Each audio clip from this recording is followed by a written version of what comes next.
Oh, sorry. Thank you.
सागर ये गाना बता कौन सा है?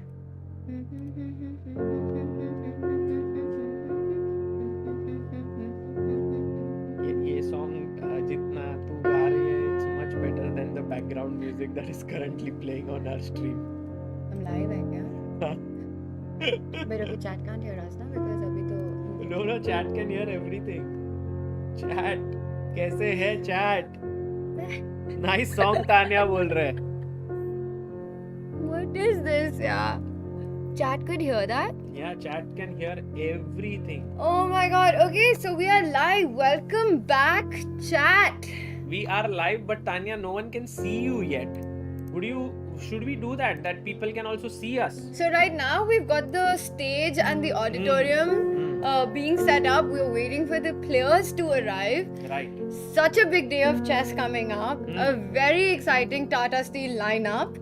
And Sagar, and look at that. We've got the players on the screen. How cool is that looking, yeah? It's amazing. It's amazing. The screen with all the players popping up. Let's ask our chat, how do they find the overall setup of this tournament? Jo Tata Steel Chess India, in fact, is bringing forth the biggest chess event in the country from Kolkata, the National Library here. And this auditorium has now become so well known right from 2019 to 2021 and now 22. This is the third year, Tanya, that we are having this same auditorium. It has gone through COVID, it has stood strong, and we are here. And it's back bigger than ever with this incredible lineup of players. And Sagar, before they come in and we've got all the chess action, I really want to go through our stellar starcast for this event with chat and with you and what we have to look forward to today. Right.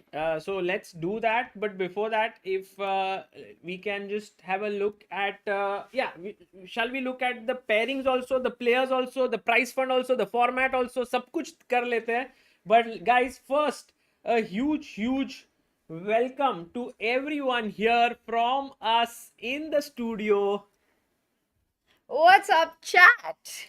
Tanya, तुम इतना fresh कैसे हो after 3 hours of commentary? You know, Sagar knows exactly what's happened in the last 10 minutes. Oh, it's not here, but that's why he's asking me. And I cannot give away my secret. What is it? Please, Tanya, please. Secret हो जाए. Okay, I'll show you my secret. You've got like 2 minutes, no? अरे I actually just realized looking at the camera that I might need it. This is my secret. This is not a brand plugin. So this is brand plugin by. It's not. This is called a contour. Acha. What is it called? Contour. So what you do with this is you have to basically take it and just put it on your cheek. उससे लोग fresh दिखते हैं क्या? Yeah. Basically, तो मैं दिख I सकता get हूँ like. fresh. You want to try it? पता नहीं. So you basically get instant cheekbones. Anyway, so that's my secret to freshness. Oh. Which just happened. I thought that you are anyway fresh because today is going to be like Nihal versus Nakamura. Oh, that was the answer you were looking for, yeah? What Sagar wanted me to say was how I'm so excited about the chess.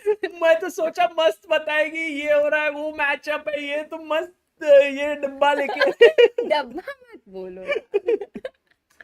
Okay. But Sagar, you're absolutely right. I think we've had such a great start to the day with the women event. The kind of chess that we saw, we've got Nana leading that with a 100% score. And of course, now it's time for the open section. We had a brilliant opening ceremony with all the players, and one could feel the ambition and the passion that each one of them has to win the event. We asked them straight up questions. What is your drive to win it? How confident are you to take this one? And they were just so forthcoming. You know, which was my best answer? When we asked Nihal that is there a score to settle against Wesley from the global championship? Yes. Just a simple yes. Nihal was why should I waste my words when my thought is so clear? Yeah. That I want to give my best, and I think that's the thing we are going to witness. Tanya, can we say that I don't consider this as a battle of generations. I consider this as the battle of best in the world versus best in India. Would that be the appropriate way to put this? That is exactly the way this tournament has turned out to be with the lineup. Those were the sentiments that even Anand shared yesterday, saying that here, Tata Steel has become this event with its vision to have this platform for the best talents in the country to, spar with the best in the world. And this edition is a perfect example of that. And to take chat through that, let's talk about our lineup, Sagar. Let's do that. And right now, we have Hikaru Nakamura as the top seed. He is world number 5 in classical chess. But guys, he is world number 1 in Blitz with a rating of 2909. Can you believe it, Tanya? Magnus's Blitz rating is 2830. I mean, crossing 2900 on any rating is unreal. Yeah. That's the target that Magnus has set for himself, by the way, in classical. Hikaru is the first one to get there in Blitz. Not just that, the guy is so in form. He's also the current Fischer Random World Champion. Oh, yes. And I have to say, Sagar, any event, especially a speed format event where Hikaru is playing, it's so hard to bet against him. I agree. But as Hikaru himself said, the man sitting next to him in this tournament, the second seed, Wesley So, has got the better of him just recently in the chess.com global championship. So now Wesley So here, world number 8, is also a big contender for the title. You know, Wesley's had a mixed year. It's been a bit of a roller coaster for him. The US champs didn't go according to plan for him. He had a couple of other events which he was not satisfied with. But the last few months, winning the CGC after knocking out a player like Hikaru, beating Nihal in the finals, then coming to the Champions Chess Tour final in San Francisco, finishing second. He won all his matches after the first 2 losses. He lost the last one to Anish as well in the Armageddon, but won 4 back-to-back matches. Finished second. He is so in form in these speed chess formats. Definitely a big favorite as well. And he came 4 days earlier, and he said all he did was he ate, slept, and took massages. That was what a life. What a life. But that you have to work very hard before that, Tanya. That's true. But you know what? I'll tell you, I had the chance to speak to Lotus.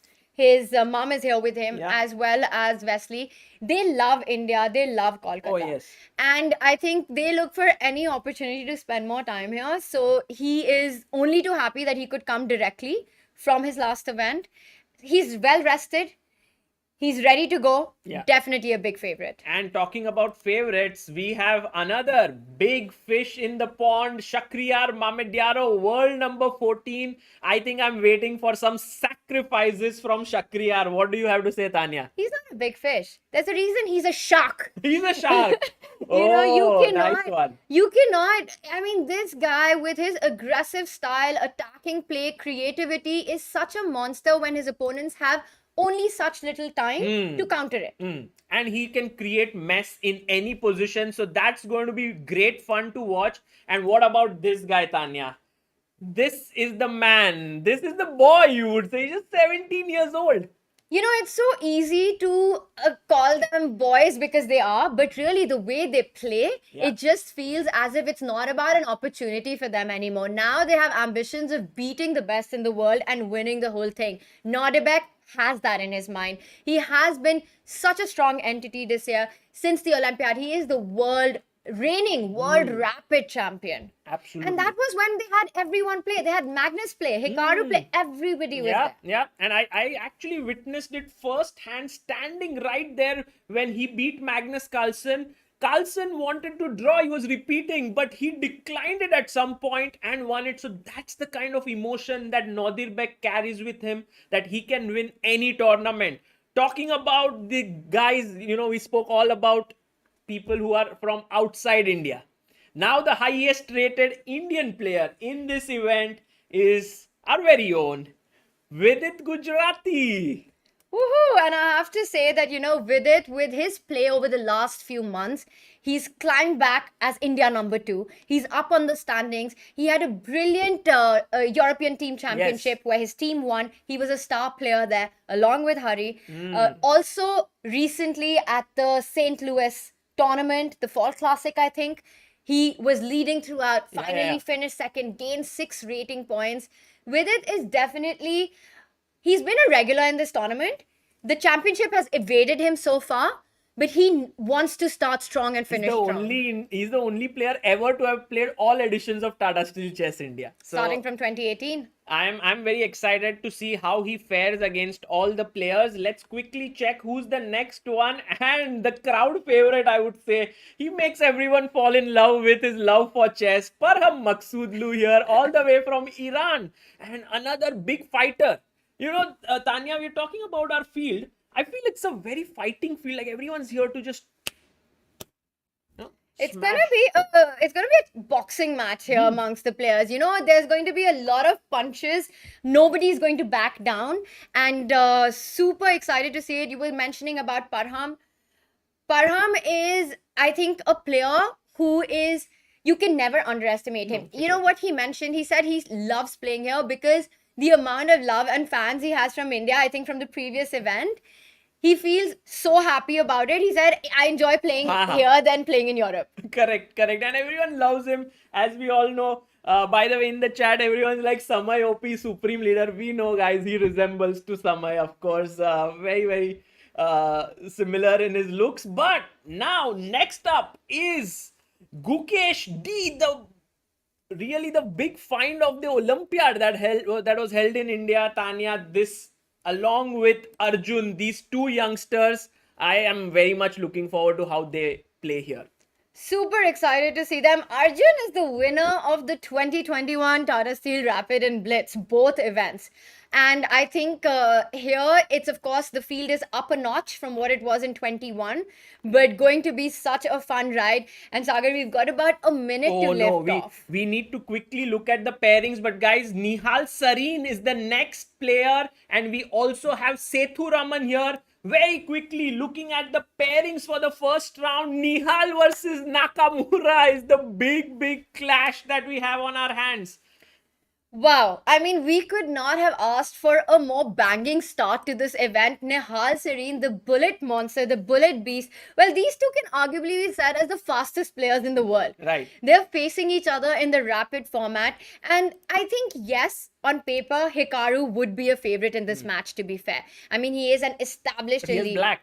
He has the black pieces, and Nihal is really capable of anything. I mean, it's hard to say what will happen. All eyes on this one. We also have Nodebek against Arjun. The two youngsters facing each other. That will be another treat to watch out for. And Vidit versus Parham, they both also have the history of playing so much exciting chess. In fact, Vidit had once under-promoted his pawn against him in Tata Steel itself. And finally, we have Gukesh versus Mamedyarov. Again, something that happened in the Olympiad, it ended in a draw. And Sethu Raman takes on Wesley. So we must say that Sethu was the last minute replacement because Pragna Nanda was the player, but he won the Arjuna award. So he has a ceremony happening in Delhi tomorrow because of which he was not able to make it to the Rapid. He will be there in the Blitz, but Sethu takes his spot here for this one.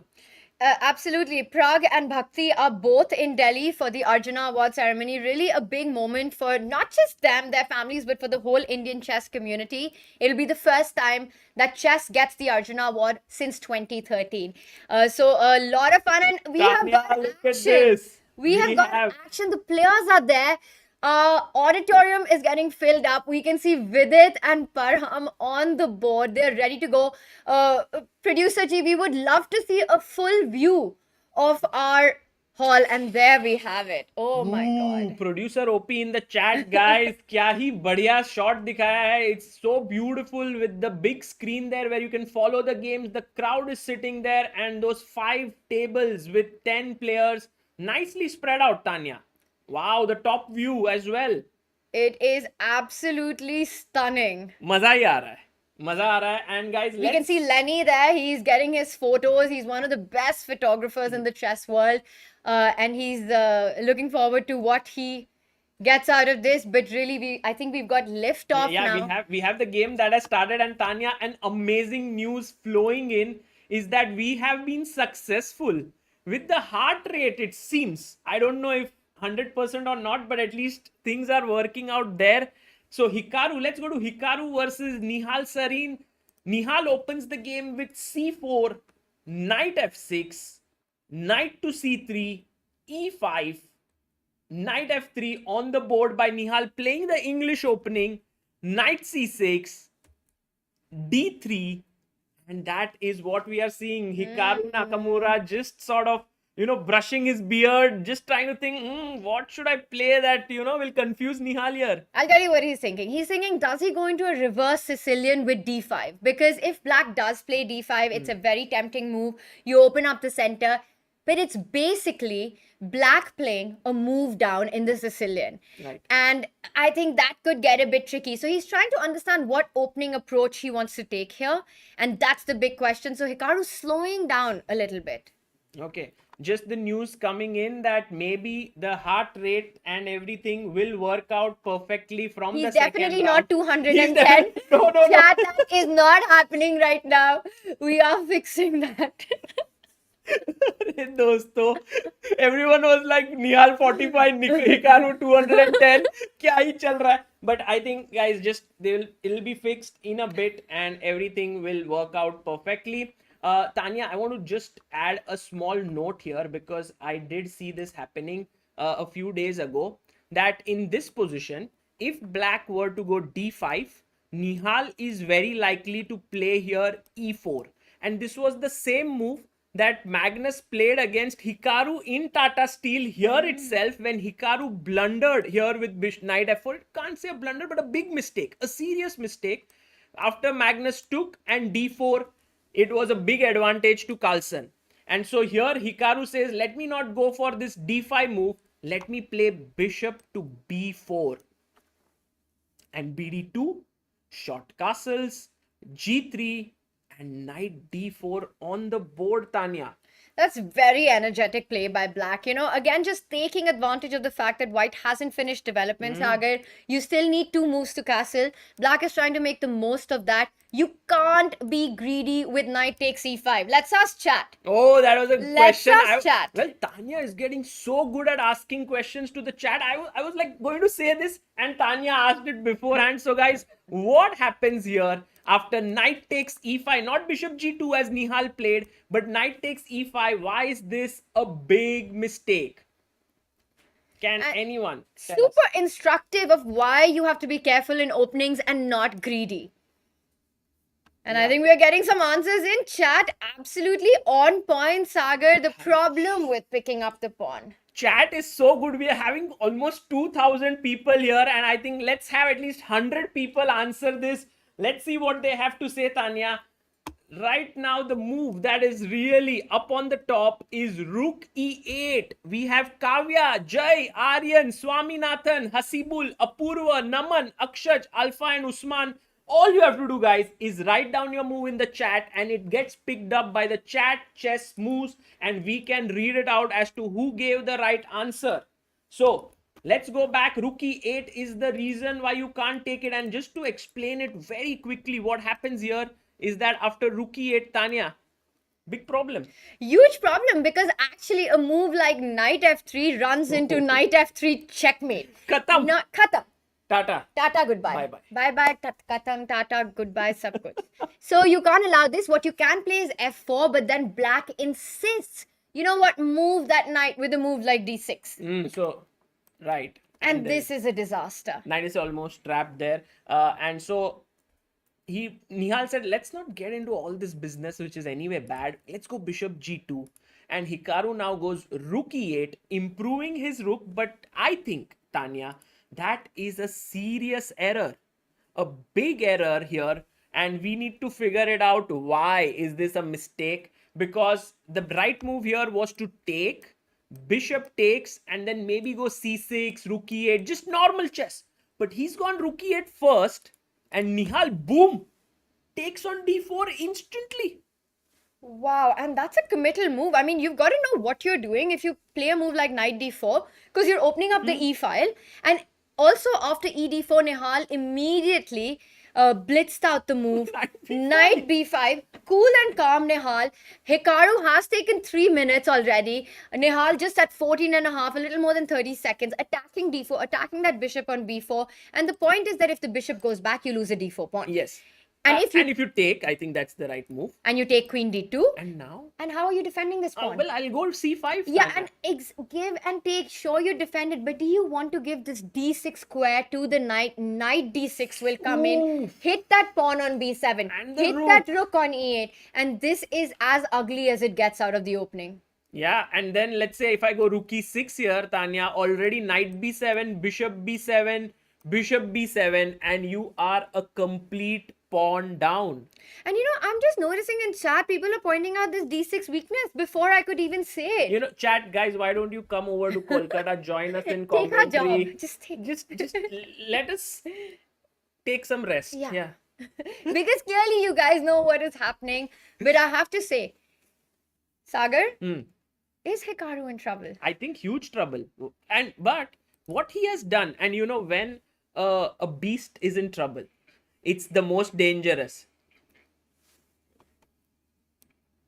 D5 move was played by Hikaru, and what he's saying to Nihal is that, look, if you take this pawn, I'm going to play c5, I'll attack your knight, maybe gain some space. Yes, it's a pawn, but I have some compensation. But Tanya, Nihal has a classy move here. After d5? Yes. Wow, tell me, how do you make this a big problem, Sagar, for black? I get the feeling there has to be something in this position. There is a very nice move. Let's ask our chat. Apurva Kamble is there. Swaminathan Ramdos. C5 chat Nihal Bablu. Rishabh Mohindru. Oh my god. Okay, that's actually a very nice move, chat. C5. And you say to black that, look, I won't allow you to open up the position. Although Nihal has not played it. He's played CD5, and now Tanya, guess the move that Hikaru has. Can we ask the chat? I'm trying to think of it myself, Sagar. What is going on after C takes D5? Please try to find the answer. It's a great position, guys. Black to play. It's a typical Hikaru move. He's going to play it. What is it? Clarity. Dhamakedar start. What a start. What a fiery start we have to the Tata Steel Chess India 2022. Hikaru Nakamura gets into opening trouble. Tanya saves heartbeat going above 150, I believe. 150 for Chado Vijay. Because, okay, let me just break this position down. He played it. What? He played it. What did he Bishop h3. What a move. What a move. Oh my god. Okay, Bishop h3. One needs to just take a moment to take this move in. The bishop is hanging, and the point is, the more I look at it, the more I fall in love with it. This is why chess is such a stunning game. If you pick up this free bishop, now it doesn't defend the pawn on d5. Queen d5 hits that rook on h1, hits that knight on b5. I already made the arrows before. Oh, lovely. I'm just enjoying this position. Bishop h3, what a... I mean, Nihal, you feel chills when you play such a move. Or when you face such a move. When you face such a move, I mean, I don't even know, because this must have been a shocker for Nihal. He is not expecting bishop h3. And if we also just point out, instead of bishop h3, if you take the pawn on d5, Nihal simply grabs the pawn on d4, is a pawn That's up. a clean pawn up. And suddenly you feel like, oh my god, I've got everything out of the opening. I'm a pawn up against Hikaru. And then Hikaru plays this move, bishop h3. Yeah, and it has a great psychological effect, I feel. Damn. And can we just have a full view of both of them, Tanya? Look At at this. that. Look at that. The players, their posture speaks for itself. You can see Hikaru has now got his rhythm back because he did make an opening error, but with bishop h3, things are flowing, and you can see Nihal. I think he must be regretting, why didn't I push my pawn c5 instead of taking cd5? Nihal is in shock right now. I don't know if he's thinking about what has happened, but when suddenly on the board, you think you've got an opening advantage and your opponent makes a move like bishop h3, Yeah. it throws you off completely. Absolutely. There he is, Hikaru, really happy with this development. Oh, that stare. Oh, that stare. The famous Hikaru stare there. You know, he looked at Nihal. Man. You don't want to be on the No, other I side don't of this want to table. be there. You don't want to be on the other side of this table. And Hikaru, I'm sure he was feeling the heat out of the opening. But that man is proud to play bishop h3. Right. And people in the chat are mentioning that why don't you castle here? But guys, that's a huge blunder. Because after bishop takes, king takes, the queen swoops in, gives a check, and picks up the knight on b5. So, Tanya, it's not easy to find what Nihal will play here. Okay, you're telling me castle is not possible because of the double attack. Bishop h3 is not possible because of the double attack. The only thing that comes to my mind is you've got to move the bishop. I can't move it to e4. What about bishop f3? Bishop f3 looks like a nice move. And what about this, Tanya? You take, okay. Yes, it's a double attack, but I can castle. And queen b5, I'll just bring my bishop back here and I will claim that, okay, it's equal. What do you think? So you're saying queen d5? Queen d5, castle, and queen b5, just bishop g2 or rook c1. And I mean, okay, it's a game. And it's a game, but I'll tell you, this position, if you just evaluate it, and I really don't know how the eval bar would say it, I like black's position here. Why? Because of c6 coming in and blocking the bishop. You block the bishop. The e2 is a long-term weakness. Black has already got a rook on the open file. The knight can jump to d5. It's just super pleasant for black. Black will play a5, take more space on the queen side. c6 will come in, build pressure on e2. Black will be super happy. We've got moves on the board. What was decided? He did go for this. Bishop h3, queen d5, castles, queen b5, and bishop g2, just as we discussed, has happened on the board. But now I would say that Hikaru, the position is equal, and maybe the game will, as Tanya really likes black, I feel it's around equal. What do you think, guys? Do you think that Hikaru can press out, squeeze out an advantage from such a position? Well, I mean, I don't know if he can squeeze out the advantage of what the result will be, but Sagar, he is definitely relieved because he was in trouble after knight b5. Yeah. And when you've played a move like bishop h3, you're already feeling good about things. Right. So, and he has played another move, c6 on the board, just as you said, Tanya. And I would say this is like a granite structure against the bishop on g2. You just can't break it. And what Nihal needs is his b pawn to now fire with b4, a4, and b5, Tanya. I think if Nihal can get that, then his position suddenly starts making a lot more sense here. Meanwhile, black has to start building his own play along the e-file. Sagar, we will come back to this game because I think that bishop h3 hype was just insane. We couldn't go to another game, but it's time to switch to another one. How about going to the game Norderbeck versus Arjun, because you are going to love what is going on the board there. Yes? Did it happen somewhere? Last move, it did happen.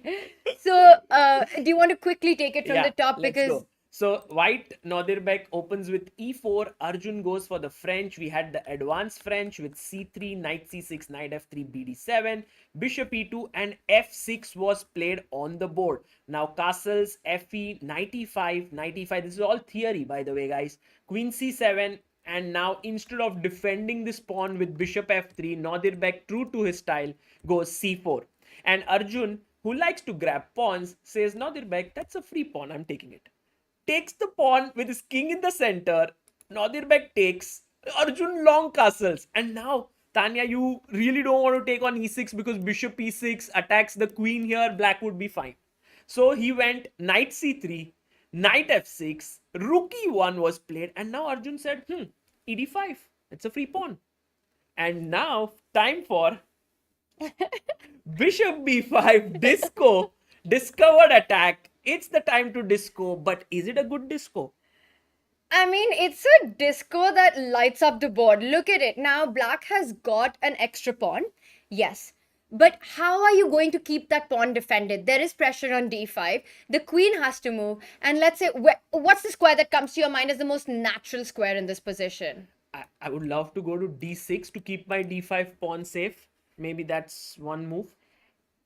And it makes a lot of sense. You keep the pawn safe. And because you mentioned you want to keep the pawn safe, I want to keep building up the pressure. Sagar, how will you respond if I keep the initiative with a move like bishop g5?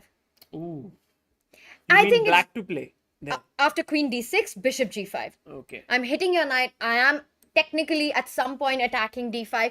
It's a mess. It's a mess. I think it's the kind of positions Nadir Bek loves. It's the kind of position Nodibak loves. It's also the kind of position I think Arjun's happy getting with the black pieces. You know, you won a pawn. It's not clear where white's compensation is. I have a feeling that this is going to be quite a big epic fight. Yeah, and look at that. These two youngsters sitting opposite each other. Nadir Bek with full focus in his pose. Arjun with his normal pose. You know, he doesn't put his hands on his head or something. Just very cool, calm, collected. And you know, Tania, there was a small thing that happened yesterday was Nadir Bek came to India and somehow there was no way to reach him. So everyone thought he had missed his flight. But actually, he had caught his flight. And instead of taking the transport which the organizers had provided from the airport, he booked his own cab and came to the hotel and slept. So everyone thought that he's not made it here. But actually, he was quite... he was... That's amazing. And in fact, he's here with his mum. And they really? were passed out. Okay. The organizers were trying to reach them for the opening ceremony, Sagar, Right. and they couldn't. So they got all worried, and he was just happily sleeping and resting. Last minute woke up, made it to the opening ceremony. Yeah. And he just is phenomenal. Like when we talk about all these young talents in the world, and we have a lot of Indian names there: Arjun, Gukesh, Nihal, Prag, Raunak. Then comes Vincent, Nadir Bek, like Abdus Sattarov, and these few other names as well do come in. And I think Nadir Bek is really one of the biggest stars. How else does one become the world rapid champion at the age of 17, guys? He's just phenomenal. So And an Olympiad gold medalist, right? oh yes, I keep forgetting that. It's, I mean, just amazing to watch him play. So definitely after Bishop B5, do we have a move? This No, is not going yet. to be a big fight. Arjun is thinking so much, and but look at Arjun's time. Is it correct? No, he plays Queen C7 with 10 minutes. Is Nodibek at 5? 5, yes. Nadir Bek has thought a lot, and Arjun's move was really good. Queen C7 here. Because after BD7, Rook D7, D5 is defended. Tania, can you quickly check Vidit's game? Let's jump over. We will come back to this one. With it against Parham. Wow, this is a lot more sane than the first two games that we've been having a look at. What about Rook takes D5? And that is the big question. And I think, Sagar, the whole point is that this tactics that you've got in mind, Yeah. Rook D5, let's take that Rook. You want to give a check. Check. Fork. I'll go King D7. Take You'll this. pick up the Rook. And the point is the Knight has no escape. It's in fact trapped on A8. So a simple developing move with the Bishop Bishop to E7. E7. You cannot save that Knight anymore. And Black is doing absolutely fine with full harmony with the pieces. Okay. So that means that in this position, Vidit can't really take advantage of this exchange sack. It looks like around even right now. And as Tania said, it's a sane position. But look at the opening played by Vidit. He hardly ever plays the Sicilian Alapin. And I think this is something that Vidit has prepared before this event. We might see him in a different light altogether in this tournament. There we have a nice close-up of Vidit in a very Vidit pose. Yes. And fully focused on the game there. India number 2 now. So definitely a big tournament for him. He's playing against Parham. I think we can just conclude it for now by saying that this position, Parham has managed to not get into too much trouble out of the opening. Tania, it's happened. Rook takes D5 has happened on the board. Sagar, you're calling out the action here. Yeah, I mean, I didn't think Vidit would go for it, but he's done it. And Parham is thinking whether to play Bishop E7 or Bishop C5. And both moves are super attractive. I just feel bishop e7 feels a bit, at least to me, more natural and safer because you don't want to allow counterplay like knight g5 someday, attacking that f7 pawn. Also, the bishop on c5 might be undefended, but it's more active. I think both moves are equally good. It's a matter of taste. He goes for e7, a more natural move to be played. Yeah. The knight on 8 will be picked up. For now, it looks fine for both players. Yes, around equal. Shall we quickly check the game of Wesley So and Sethu Raman? Let's take a look. And also, let's point out that definitely on paper, Sethu is a target in this tournament. He is an underdog coming into this event. And definitely all the players will be looking at trying to score against him. It's not going to be easy, but that will be the plan. And I think Wesley's opening choice and the position that we have is a reflection of that kind of play. But look at what Sethu did in the opening. By the way, Director Saab, this is Mamedyaro Gukesh. Can we have Wesley's game? The opening that Sethu chose was e4, e5, d4, Tania. And this he took queen takes d4. Wow. Oh, have they drawn? Hey, they drew the game. Look at this. Already? Tania, they drew. They made a threefold repetition. Wesley and Sethu. Because in this position, if we just look here, yeah, they are signing the score sheets now. It was a threefold repetition already. So the first result is out. Wesley So makes a solid draw with black pieces. You say a solid draw, but I think Sethu should be happy with this result as well. Both are happy, I guess. Yeah, I think maybe, I don't know who is happier, but Sethu definitely has got reasons to celebrate starting this very difficult event with a draw against one of the favorites, which means that Wesley felt he didn't get anything out of the opening. So definitely looks good. We see Sethu there having a little look around. Wesley immediately leaves. Of course, 2 big games coming up. Just to tell you what was happening here, knight h5, queen g4, knight f6. They repeated this way and the game ended in a draw. And then we go to Gukesh versus Shakhriyar Mamedyaro. Tania! What is happening? Tania! Yes, Shakhriyar Mamedyaro is winning. There is a winning move in the position. I don't know what Gukesh has just done. Bishop b3. Oh, plays bishop b3 on the board. Bishop b3. Where is it? You have to pin the bishop. You have to go rook db1. It's the only move. But what has he missed? Because rook db1. If you take the queen now, this is hanging. But Tanya, can our chat tell us what is the move that little Gukesh has missed here? Oh my God! The game is over. Gukesh has blundered big time. What a crazy position, and chat immediately responding. This is a tough find, and if a player like Gukesh misses it, how tough it is to actually spot these tactics. Chat on point with their suggestion. Knight d5, brilliant job, guys. Love chess, Chandramouli, Mithun, well done, all of you. Please keep on trying to look at this and learn from these great champions. Even the best in the business blunder. Just to take you through what happened, it was maybe around even. Tanya, black was maybe slightly better. Queen b6. But if Gukesh had played queen b5, it was... Everything is fine. Everything is fine here. But instead, he went for the move. How did he play bishop c3? This is such a shocking blunder from a player like Gukesh, I have to say. And he took a lot of time. Yeah. So surprising that he played bishop c3, missing this tactic, bishop b3, a double attack. And now you can't take on a5. The rook on d1 is hanging. He took bishop a5, but that's out of desperation. It's just out of desperation. You take bishop a5. Black will go on to pick up. And you know what? Black is first going to pick up the bishop on d1. Oh, yes. Not the queen. Because now if you go and pick up the queen, I'm a full rook up. Absolutely. Yeah. Well, Tanya, that seems like the first big result of the day. Mamedyarov beating Gukesh. I mean, it's not an upset by any means. Mamedyarov is a brilliant player. But the way in which he won was surprising. I mean, he's not won yet, but the big blunder by Gukesh. Shall we go and check Nihal Nakamura again? Yes, 100%. I think definitely a little disappointing start there for Gukesh fans. It's not about losing, but it's just losing so quickly with the white pieces.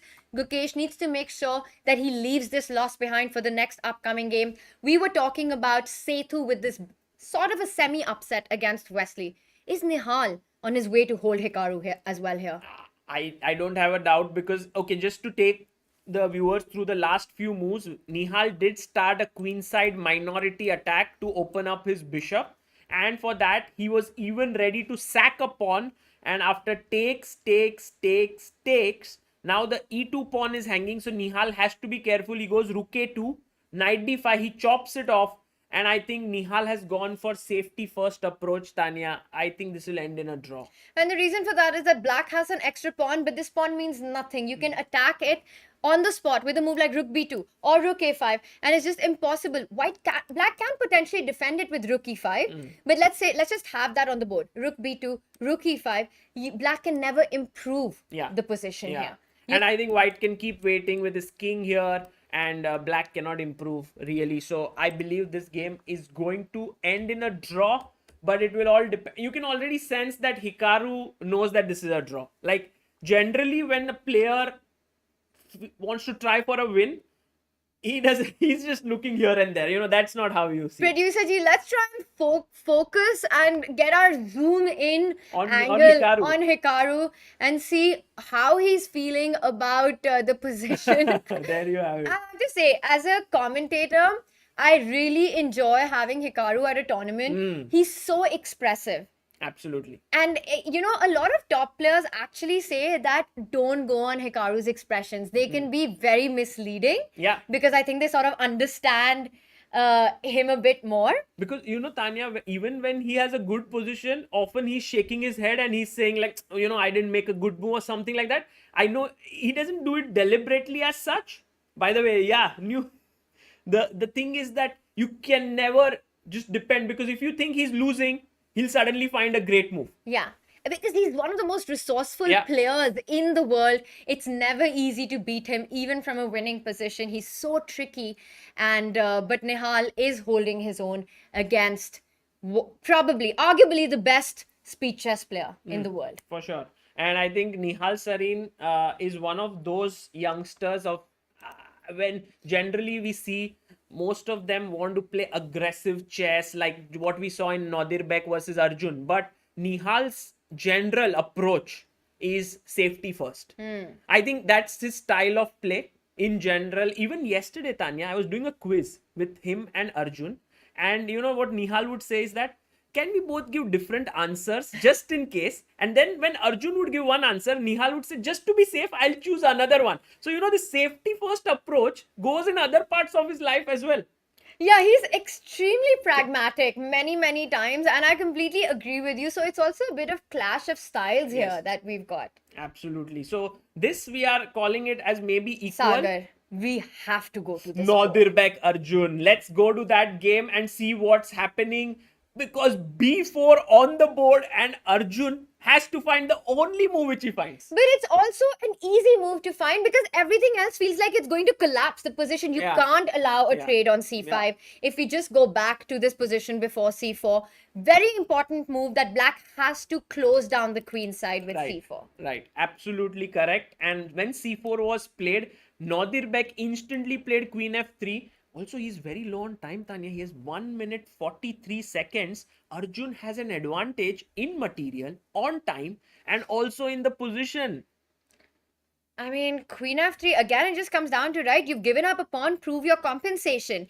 And not easy to do that with such few remaining minor pieces on the board. I agree. And by the way, in the chat, we have Rakshit, who's just mentioned, King b8, mat khelna. Don't play King b8, guys.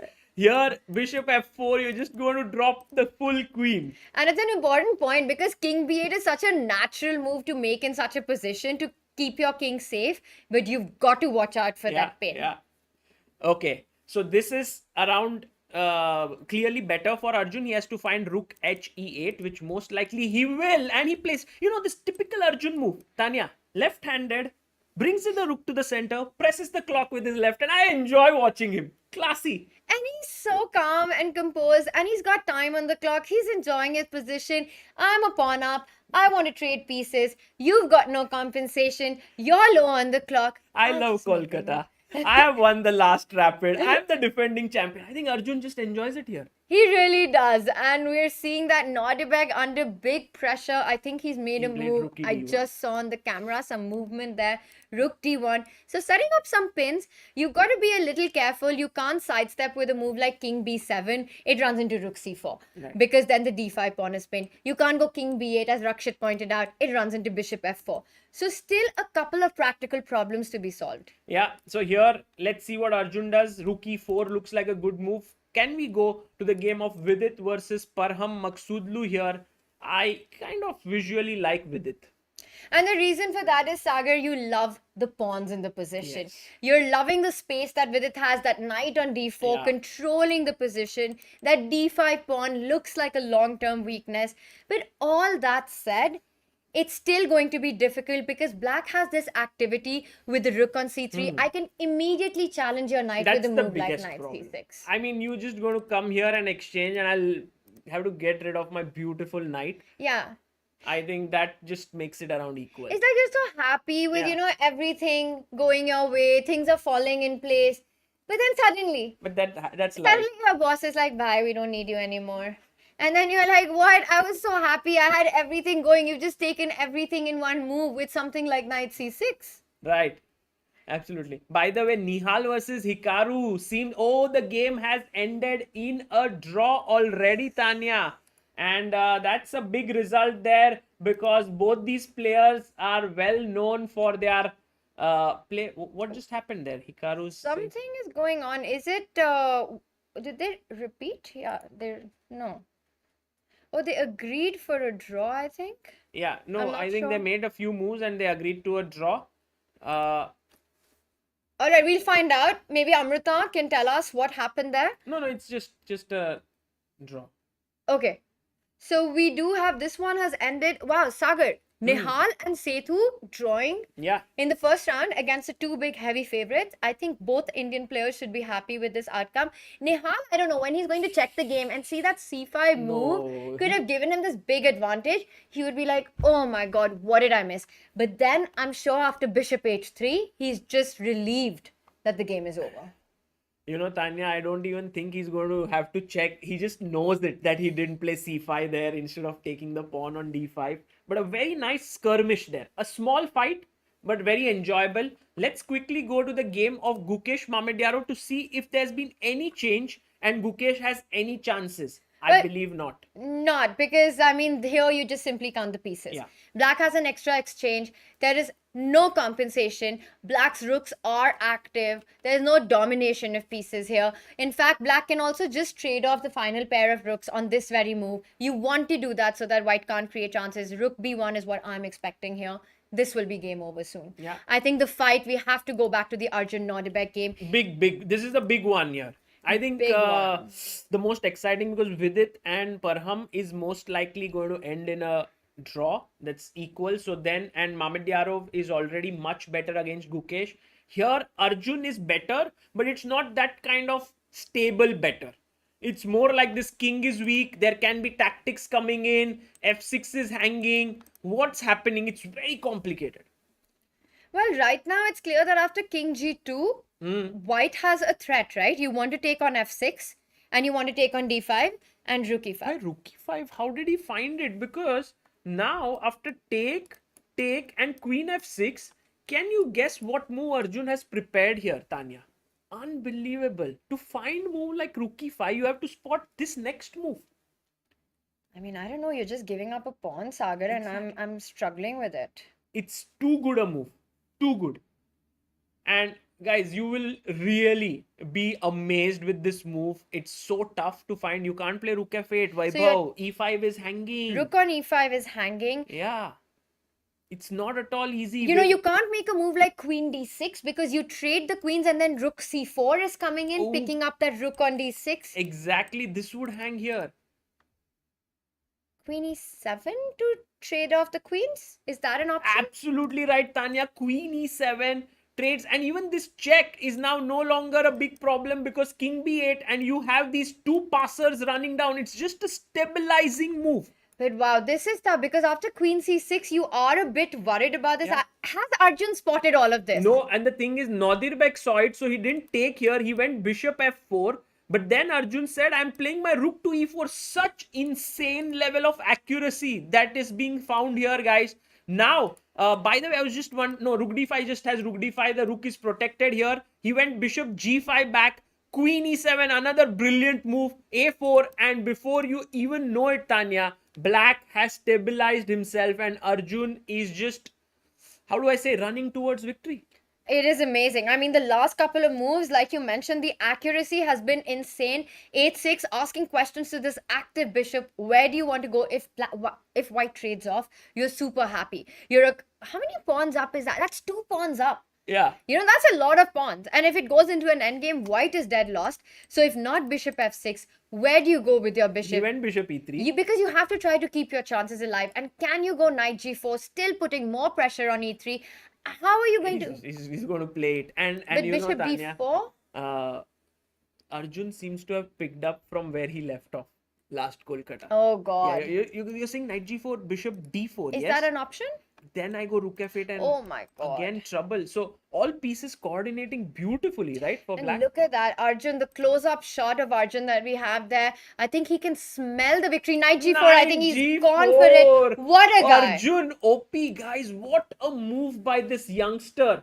Such a pretty... I mean, Tanya, if we go through the accuracy counter, I think Arjun has made all the moves accurately until now in this game.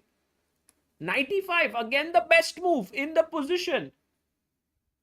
Bishop f4, moving the bishop, stopping this rook f8 idea, so putting it on the f file. And Arjun plays knight e5, keeps putting the pressure. Remember, if he trades up the knight for the bishop, it's just a matter of simple technique for him. He's up 2 pawns. So he's really trying to dilute the number of pieces in the position. But you know, Tanya, we all remember the game of Nodirbek versus Gukesh from the Olympiad, where Gukesh had a massive advantage, and then Nodirbek managed to swindle him by tricks and, you know, just keeping on fighting and fighting and fighting. So if there's some guy you can't write off, it's Nodirbek. No one can write Nodirbek off. I completely agree with that. And he's down to 13 seconds, but it's not over till it's over. But Arjun is looking like he's on his way to victory here, which will be such a major start for him in this event. I think we've got to move from Nodirbek, played on seconds, and he went for queen to h5. And what did Arjun do? I'm sure he played another classy move. Side King steps. b7. He's playing such amazing. I see the eval bar. It's just loving black's position. You know, if Arjun was a cricketer right now, he was seeing the ball like a football. You know, just striking it out of the ground. He's just making all the best moves. What? Look at what he's done, Sagar. He sacked an exchange and played knight d3, attacking the rook and also the pawn on f4. And a6 desperation here. No, the point, Tanya, is that if you take, he wants to give rook a1 check so that one of his pieces out of the attack. But Arjun is like, crazy. He's taking it because going back king 8, you might have some problems in the back rank. Gives a check. Char pawn. And look at that knight. Look at that knight on d3 attacking f4. It's a crazy amount of attack. Insane. The way Arjun has played this is epic, and right now this knight is definitely worth its weight in gold. It's not an exchange sacrifice, or you can't say it's an exchange down position. The knight is brilliant. Yeah, it's almost like an exchange up position for Arjun. He's given an exchange, but in the position he's really up. It's the pawns, it's the knight. White's king is super weak, and this is just looking better and better for Arjun. And now he trades queens. Now there's nothing left, guys, because once the queens are traded, attack is stopped. I think Arjun is taking this home. And let's explain that, how simple it is. You trade the queens, the c-pawn is unstoppable. Just 2 steps away with the knight on d3, boom, boom, boom, and it's game over. Yeah, and so Arjun will win this. We can maybe look at the end of this game, perhaps. But behind, we can see Vidit and Parham have already drawn their game, which was expected. So we'll stick here to this game. Yeah, we can get a quick update on the Gukesh board. Okay. Just to Gukesh Mamedyaro, very quickly. Super quickly, nothing's changed here, but Gukesh is trying to fight. Hard. He's fighting hard, but the h4 pawn after knight f5 will fall. It's tough to defend it, and I don't see Gukesh surviving this one for too long. Let's go back to Arjun's board. Okay, king g3. And you know, the fact that Arjun is even thinking here shows what an ambitious guy he is. I would have chopped off the queen on first first chance. Yeah, and that makes a lot of sense. But Arjun's like, I'm going to just build a little more pressure But first. he now has evaded the exchange, Tanya. He just wins the f4 He pawn takes. by Okay, force. got it. So he's full 4 pawns up. The knight will come back to d3. The c pawn will eventually start advancing. This is over. We were talking about you can't write off Nodebek. I think now you can just say that Arjun's taking this home. Yeah. Or well, at least to the green room until the next round. By the way, we have to tell our chat the resting space for the players is so beautiful. They've done a whole renovation. There are all these LED lights We there. should do a video on that. Maybe just a tour of this place. I think we should. After the day, we can record a nice let's do. Let's do. Done it. King f3 here.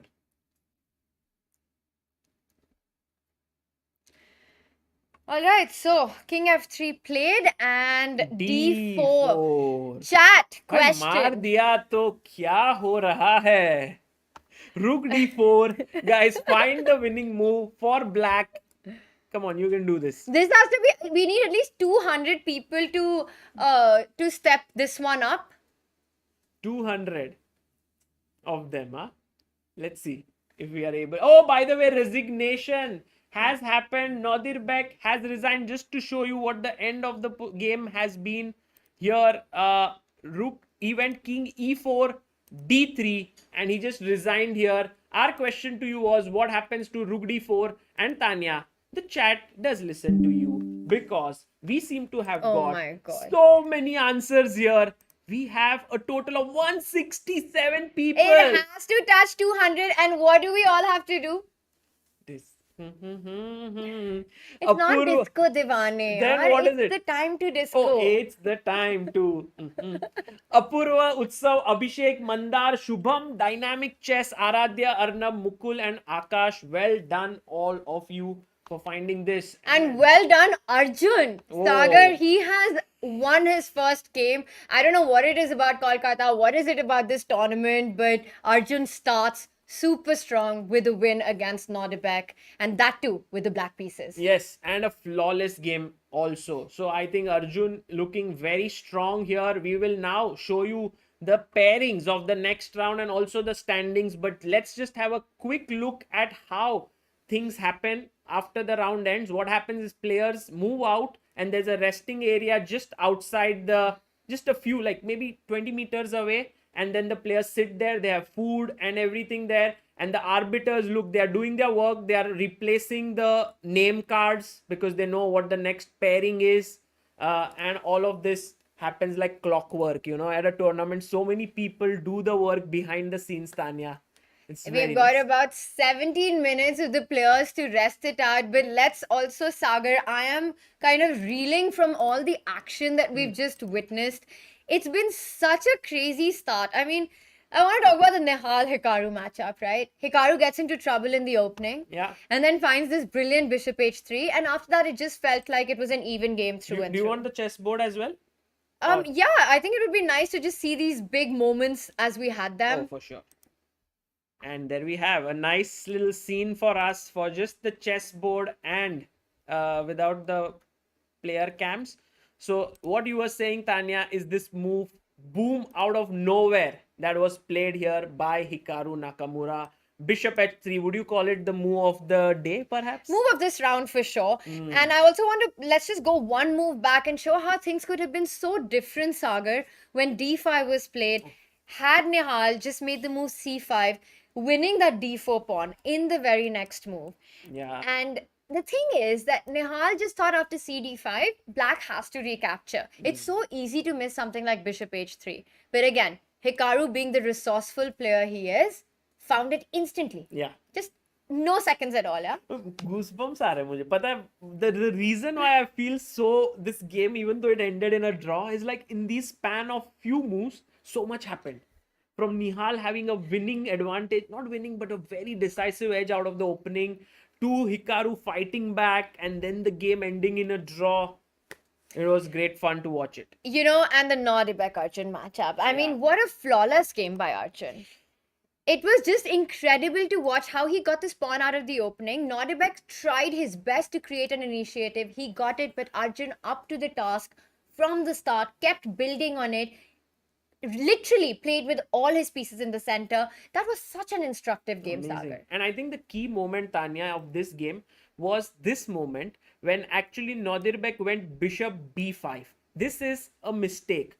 And it doesn't look like one, but the reason is that you want to win the d5 pawn. So you must pull the bishop back to f1. Because now if he goes back here, you can take on d5, which was not possible in the other line. Because here when you put your bishop to b5, queen c7, knight d5 becomes impossible because of takes, and the bishop is hanging. It's a stunning line, but so difficult to make a retreating move like bishop f1. Exactly. Bishop b5 is just such a natural human move, but Arjun in full destruction mode after that won that one, took the full point home. Vidit Parham, I think, was more or less equal, a level game from the start. Steady, very nice game. I mean, both players would be happy with this start, I think. I would agree with that. And I think they both sort of, the first round nerves, they've kind of gotten over that, Sagar. And then Gukesh Shak, that was really disappointing. Not from the result perspective, chess, someone has to win, someone loses, but just this oversight. Yeah. This big blunder, and it's the kind of blunder you can't come back from. I think it just went downhill right from here. Knight b6, takes, and here, as we mentioned, queen b5 would have been a decent move. Black is better, but Gukesh is in the game, but he played this horrible move, bishop c3. One of the very few blunders that Gukesh makes in general, and it happened right in the first round. I mean, I am really shocked. But these things do happen. And in fact, Sagar, when they do happen, the first round is so sort of susceptible to that because the players are still settling in. And things can always go wrong. We've got 2 games remaining for the day for the players. And Sagar, you will not believe. Yeah, what? The next matchup that we've got coming on. Can we show our viewers? We have to show. Chat, what is this day of chess? Take a look at our pairings. We have Hikaru versus Wesley. Oh my So, God. bye. Unbelievable. Whoa, what a board number 1 clash we have there. Then we have Mamidyaro versus Sethu. We have Gukesh versus Parham. That will be exciting for sure. And then Vidit versus Arjun. Another big clash there. Top 2 players of India facing off. And Nihal versus Nodirbek. Another same generational clash there. So it's so exciting. I mean, Hikaru versus Wesley. Hikaru's got a score to settle against Wesley after that global championship loss and being knocked out of the semi-finals. He's looking for revenge right now. I agree. He plays with the white pieces. Wesley started with a draw. Hikaru started with a draw. Will there be a decisive result in this one? Lots of action. And I also think Arjun versus Vidit is such a big match. Oh, that will be very, very exciting. Let's do a poll. We've got to do a poll for these 2 matches. Okay, let's do it. By the way, we have the standings on the screen, Tanya. Mamidyarov and Arjun Erigaisi leading with 1 point apiece. Nihal, Vidit, Sethu and Wesley and Parham and Hikaru all on half points. Nodirbek and Gukesh on 0. Before we take the poll, just so that you guys know, this is the prize money for which they are fighting. It's $10,000 for the first place. That's roughly around 8 lakh rupees. There is a second place of $5,000, third place of 4,000, 3,000 and 2,000. Sagar, मैं देख रही हूँ ये prize का cutoff and it just feels like the winner takes it all. It's like 5, 4, 3, 2. That's a lot of money. That's equal to the first prize. It's equal to the first Almost, prize. yeah. So much to fight for. Such big incentive here. Absolutely. And this is going to be huge. And guys, this is the same prize money that we are also witnessing in the women's event. That's one of the beautiful initiatives taken by the organizers, that equal prize money in open and women's section. And I think, Tanya, that's first time happening, at least in India, maybe very few tournaments happening. Sagar, in the history of chess. Really? It has never happened before. Never. So this is the first ever event. Wow. First ever event where in chess, the women prize fund and the open prize fund is exactly the same. And Sagar, Chris has an interesting point in chat. And would you agree with this, that the rapid format is best suited for Arjun and for Nihal. I'm not sure about that. I think for Arjun, when we had the death match, everyone said Bullet suits him the best because he's so quick to spot moves. So if you're good at Bullet, then you might be good at Blitz as well. Then you're not so good at Rapid. So, but still he plays. I think he plays all formats well. Yeah. He's I just mean, a strong actually, player. it's so hard. It's so hard. Yeah, even classically, he's so strong, right? Super hard to tell. But I think, yes, for Nihal really shines in these formats. Right. And do you remember, Tanya, there's this C Squared podcast that has been started by Caruana and Christian Chirilla. And in that very first episode, they spoke about Indian prodigies and let's rank them. And Fabi, whom did he choose as the topmost Indian prodigy that he thinks is the best right now? I didn't see that. You have not seen it, No, yes? not that episode. Arjun. He Oh, said, wow. I'll go with Arjun, even though he's slightly older than, let's say, Prag or Gukesh or even Nihal. He goes with him. Because I think he sees something in his game. I think it's about seeing a very well-rounded approach. You know, some players might be very, very strong in certain types of position, in certain types of format, but Arjun has a very universal game. Yeah. And to be at the very top, that's a very strong quality. Absolutely. And just as we are talking, Tanya, I'm putting a poll. Which one should I put? I mean, I want two of them, right? How can you put two? Okay, one after the one other. after the Okay, other. but So we first- still got time. I think let's start with Hikaru Wesley. Okay. Let's find out with chat because this is such a tough one, right?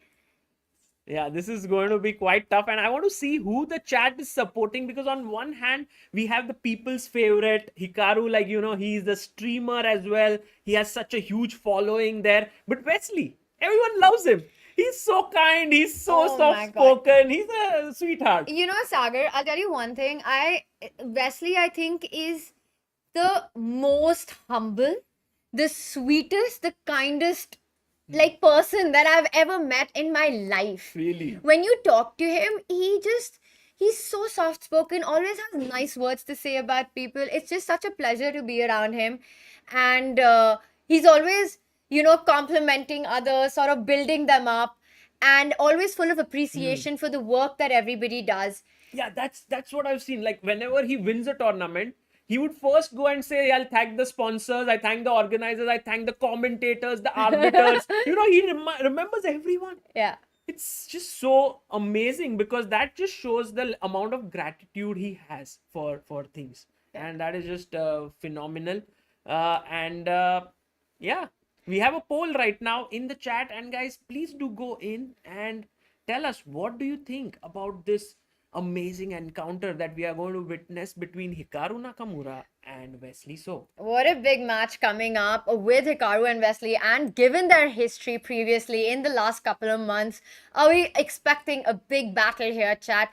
I'd be very disappointed if it's not one. I think these two are going to go for blood, or at least give it their best. You got about over 2,000 people watching us, Sagar. We have in a minute almost 700 votes have come in. I think we're going to wait for 1,000 votes. Okay. We're going to wait for 1,000 votes to come in and see who supports who. Wesley versus Hikaru. It is such a difficult pick. Hikaru, of course, is so loved as a streamer as well. Yeah. And this is a tough one. I mean, I don't know who's going to be a fan favorite here. We didn't give a draw option, Tanya. Oh. No, we're not. The question is not about the result. The question is, who are you rooting for? Who are you rooting for? It's not about who will win. It's about who are you supporting in this match. Got it. And I think we have 59%. Okay, it's not reached 1,000.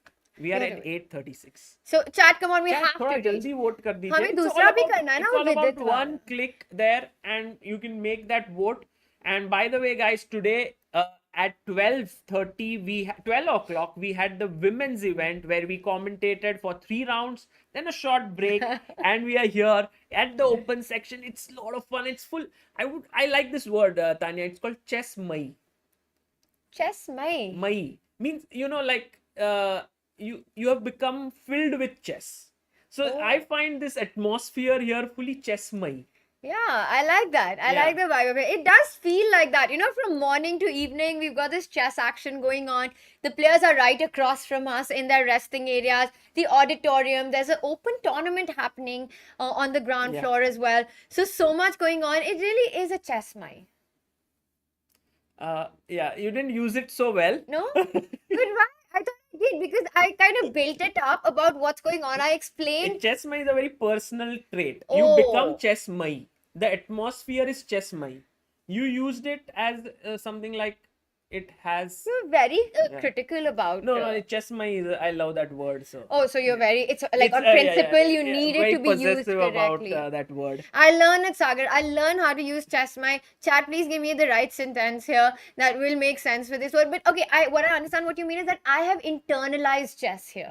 Is that the feeling that you Yes, want? that's Got actually it. a good way to put it. And Tanya, 60% vote for Hikaru Nakamura and 40 for Wesley with around 1200 votes, which means that it's slightly the crowd favorite is Hikaru, and we'll see what happens. Let's do the next poll.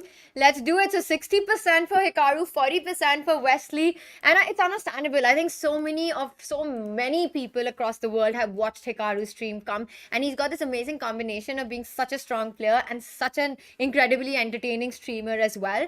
So I get how big a fan favorite he can be. But 60-40 is still a pretty even. Yeah.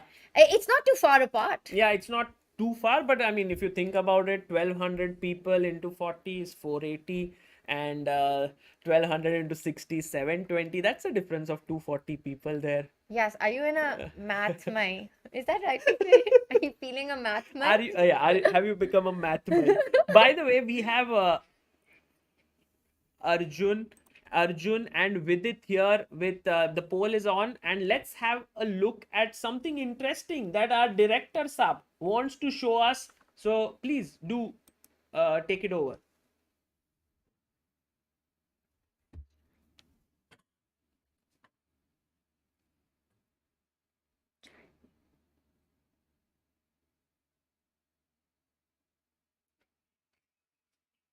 Yeah, let's have a look at some of the footage from the green room. I think that will be very interesting. Can we go and see that? Oh Director wow, we get to see the players and Oh, oh look Vishy! who's here in the house. We've got Anand here.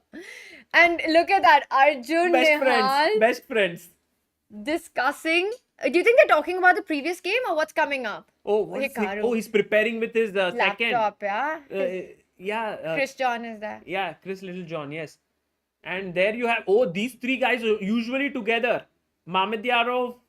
Wow, that was such That a was nice so footage. cool. बढ़िया OP in the chat, guys. क्या ही Well बढ़िया. done. Well Getting to, done. we are able to see some behind the scenes footage in the green room, and maybe in the next round, if we can have a small, like a panning video to show our viewers how the green room looks. Because it's such a cool place Yeah. for the players to rest. I mean, I was like, we want to be there. But really, it's a nice area and they're all together. And it's interesting to see the kind of choices they are making in the rest, right? Because Hikaru wants to prepare. The other players are sort of someone's getting a snack. Yeah. Somebody's discussing with somebody. I don't know whether they're talking, of course, they're talking chess, but are they discussing the upcoming game? Are they discussing what they missed? Different approaches to how to use the rest. How do you prefer, Tanya? Let's say if there's a break, do you like to be alone or do you like to talk with someone? You know, I haven't played so many tournaments where I've got a back-to-back schedule going on. So it wouldn't be very easy to say, but if I think about it, in the events where we've played Rapid and Blitz, I would like to have just a chat. I don't think I can prepare between games. Really? Yeah, it's very difficult because I prefer the solitude. Like, I like to go away from there where everyone's there. I just want time to myself, maybe listen to music. yeah. So I think that's just kind of different people have different ways, as Yeah. you said. I think so. I think for me, I would like just probably chat with a friend about, calm myself, and that would help me. But you're totally right. And as we saw Hikaru, he really enjoys preparing between. And Sagar, we've got our players on the screen as well. By the way, what's the result of the voting? What is it? 50% to No. Vidit, 50% to Arjun. And that's almost 1,000 votes. How is it at 50%? That's the kind of support they both have. That is amazing. And there we have Wesley So and Hikaru Nakamura and Vidit Gujarati and Arjun Erigaisi. And do we have Ashwinji, what's the status of the heart rate? Hikaru is working. Okay, brilliant. Wesley is also working.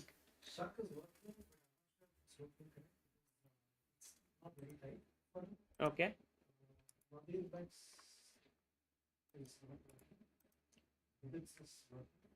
So we're making progress. We are making. Progress, and we've got Hikaru's heart rate monitor. That's going to be interesting to follow with him against Wesley. Let's go. Let's go. Okay. And Arjun? Okay. And by the way, can we go to the game of Hikaru and Wesley? So let's begin with that game. That's the big clash of the round. And there we have it, Tania. Both, look at Wesley's posture there. I just need to show it to the chat in the full screen mode. Wesley, super focused there. And Hikaru playing the Queen's Gambit first with C4. Well, Queen's Gambit, and he decides to decline it. He goes for E6. E6. You know what? I haven't seen Wesley in this pose too often. Ah. He just wants to blank out the crowd. Let's not forget that a lot of these players, Sagar, are not very used to a huge live audience. You know, you have a transmission, a broadcast online, but you don't have so many people around you. So I think Wesley is just trying to block out everything, focus on this big game. He drew the first round. He knows it's a big one.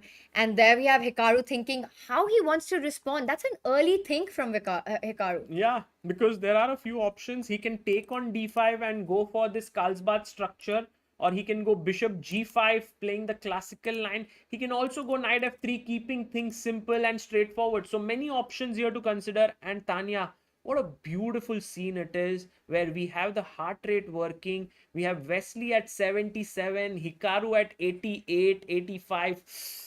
Maza hi aa gaya. Maza hi aa gaya. We've got everything that we need to enjoy this epic matchup, and he's decided to trade on d5. We will come back to this because quickly I noticed a very interesting opening, Sagar. Something that the Beast will be very happy about. Arjun. Adiban supporting Arjun here with his choice against Vidit. Vidit is not going to be happy about seeing B3. Srinath is not going to be happy about seeing B3, but it's on the board. Well, B3, and I think Arjun, you know what happened, Tania, when we were doing this chess at DreamHack, and there was this tandem simul of Arjun and Gukesh taking on 20 youngsters there. Arjun suddenly tells Gukesh, can we play B3 on all 20 boards? And they play B3 on all 20 boards. So there's something about B3 that Arjun likes a lot. Yeah, I mean, the fact that he's choosing it against Vidit, he clearly feels comfortable in these middle games and these positions that are rising. Vidit goes for a very dynamic approach against the B3, where you control the center. You don't take the center, I'll take the center. I'll take the center. And by the way, Tania, I think your tea or something was here, yes? It's here. You got it. Please. Yeah. Thanks. Can you start? Wait. So, oh, look at this. F6 on the board and E4 played here. By the way, we have Vidit's heart rate here. What is it? When It's he at almost 100. It's almost at 100. 100. And he takes, what is this pawn sack knight h4, Tania? Listen, what is this opening? Black has played all pawn moves. I mean, what happened to pieces nikalo? Development karo. Vidit says, I don't care about development, but he's taken time. So, which means it's sort of like an over-the-board inspiration to play like this. Well, no. This is all preparation. E4 is definitely theory, Tania. But what sort of theory is this? Because knight h4, the idea clearly is to give a check on h5. Scary. Now, how do you meet it? Do you go g6? The fifth pawn move. Not a single development piece move. You've won a pawn, but you're so behind in development. Sagar, I would be scared with black to play like this. Yeah, absolutely. I think g6 is such a sort of loose move, because the bishop now suddenly starts to sense slight weakness on the diagonal, the e4. But you know, how do you win this pawn? Do you play knight c3? Yes. I want to develop. I want to attack your e4 pawn. And you're not going to play f5. No. You're not going to defend that pawn. No. Opening up that diagonal and allowing all this. But that means that you're going to end up losing the e4 pawn because there's no way to defend it. Right. By the way, in the chat, people are saying, go to Setu's game. He's beating Shakhriyar Mamedyarov. No. I wouldn't call it beating, but definitely something big has happened where Setu with black already seems to be having a huge edge.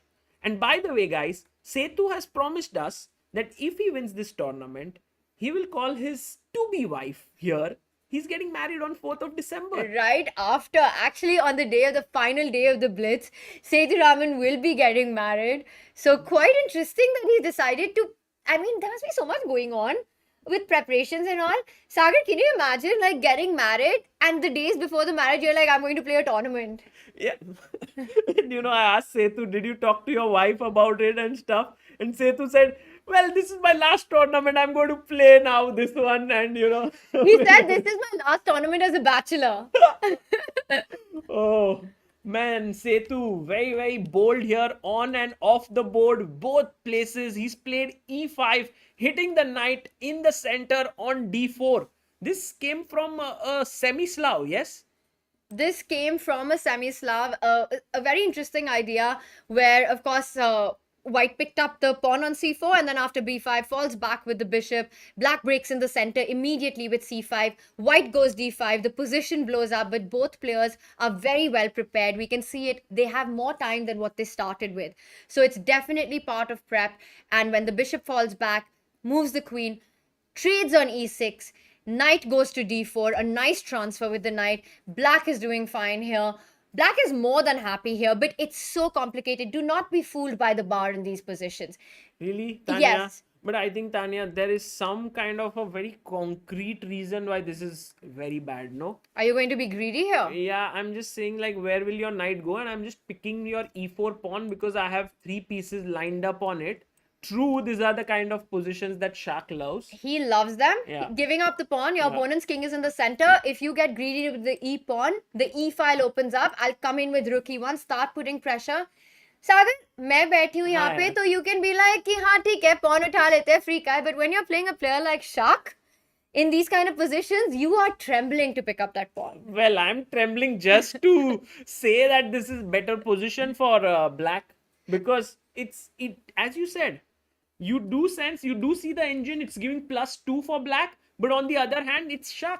And you know that Mamedyarov loves such open positions, and he has this tactical antenna, which is always like, oh, do I sack here? Do I sack here? His tactical antenna is not like this. His tactical antenna is like this. It's all over the place. It's a radar. Yeah. And I'll tell you what, the thing with these kind of positions is, because it's a material advantage, engines of course give a big evaluation for it because they're able to defend these positions to accuracy. But as a human, when you're playing and the margin of error is so low to keep that advantage going, practically these positions are super hard to play. Right. With little time on the clock. I agree. By the way, after knight f5, g6 was played, and already the position slightly that advantage has dipped, but we will see what happens next here. Let's quickly go to the game of Nihal Sarin versus Abdusattorov. Shall we do that? Let's do it. Nodebek started with a loss against Arjun. He's playing another big talent from India, Nihal, with a solid draw against Hikaru in the first round. White.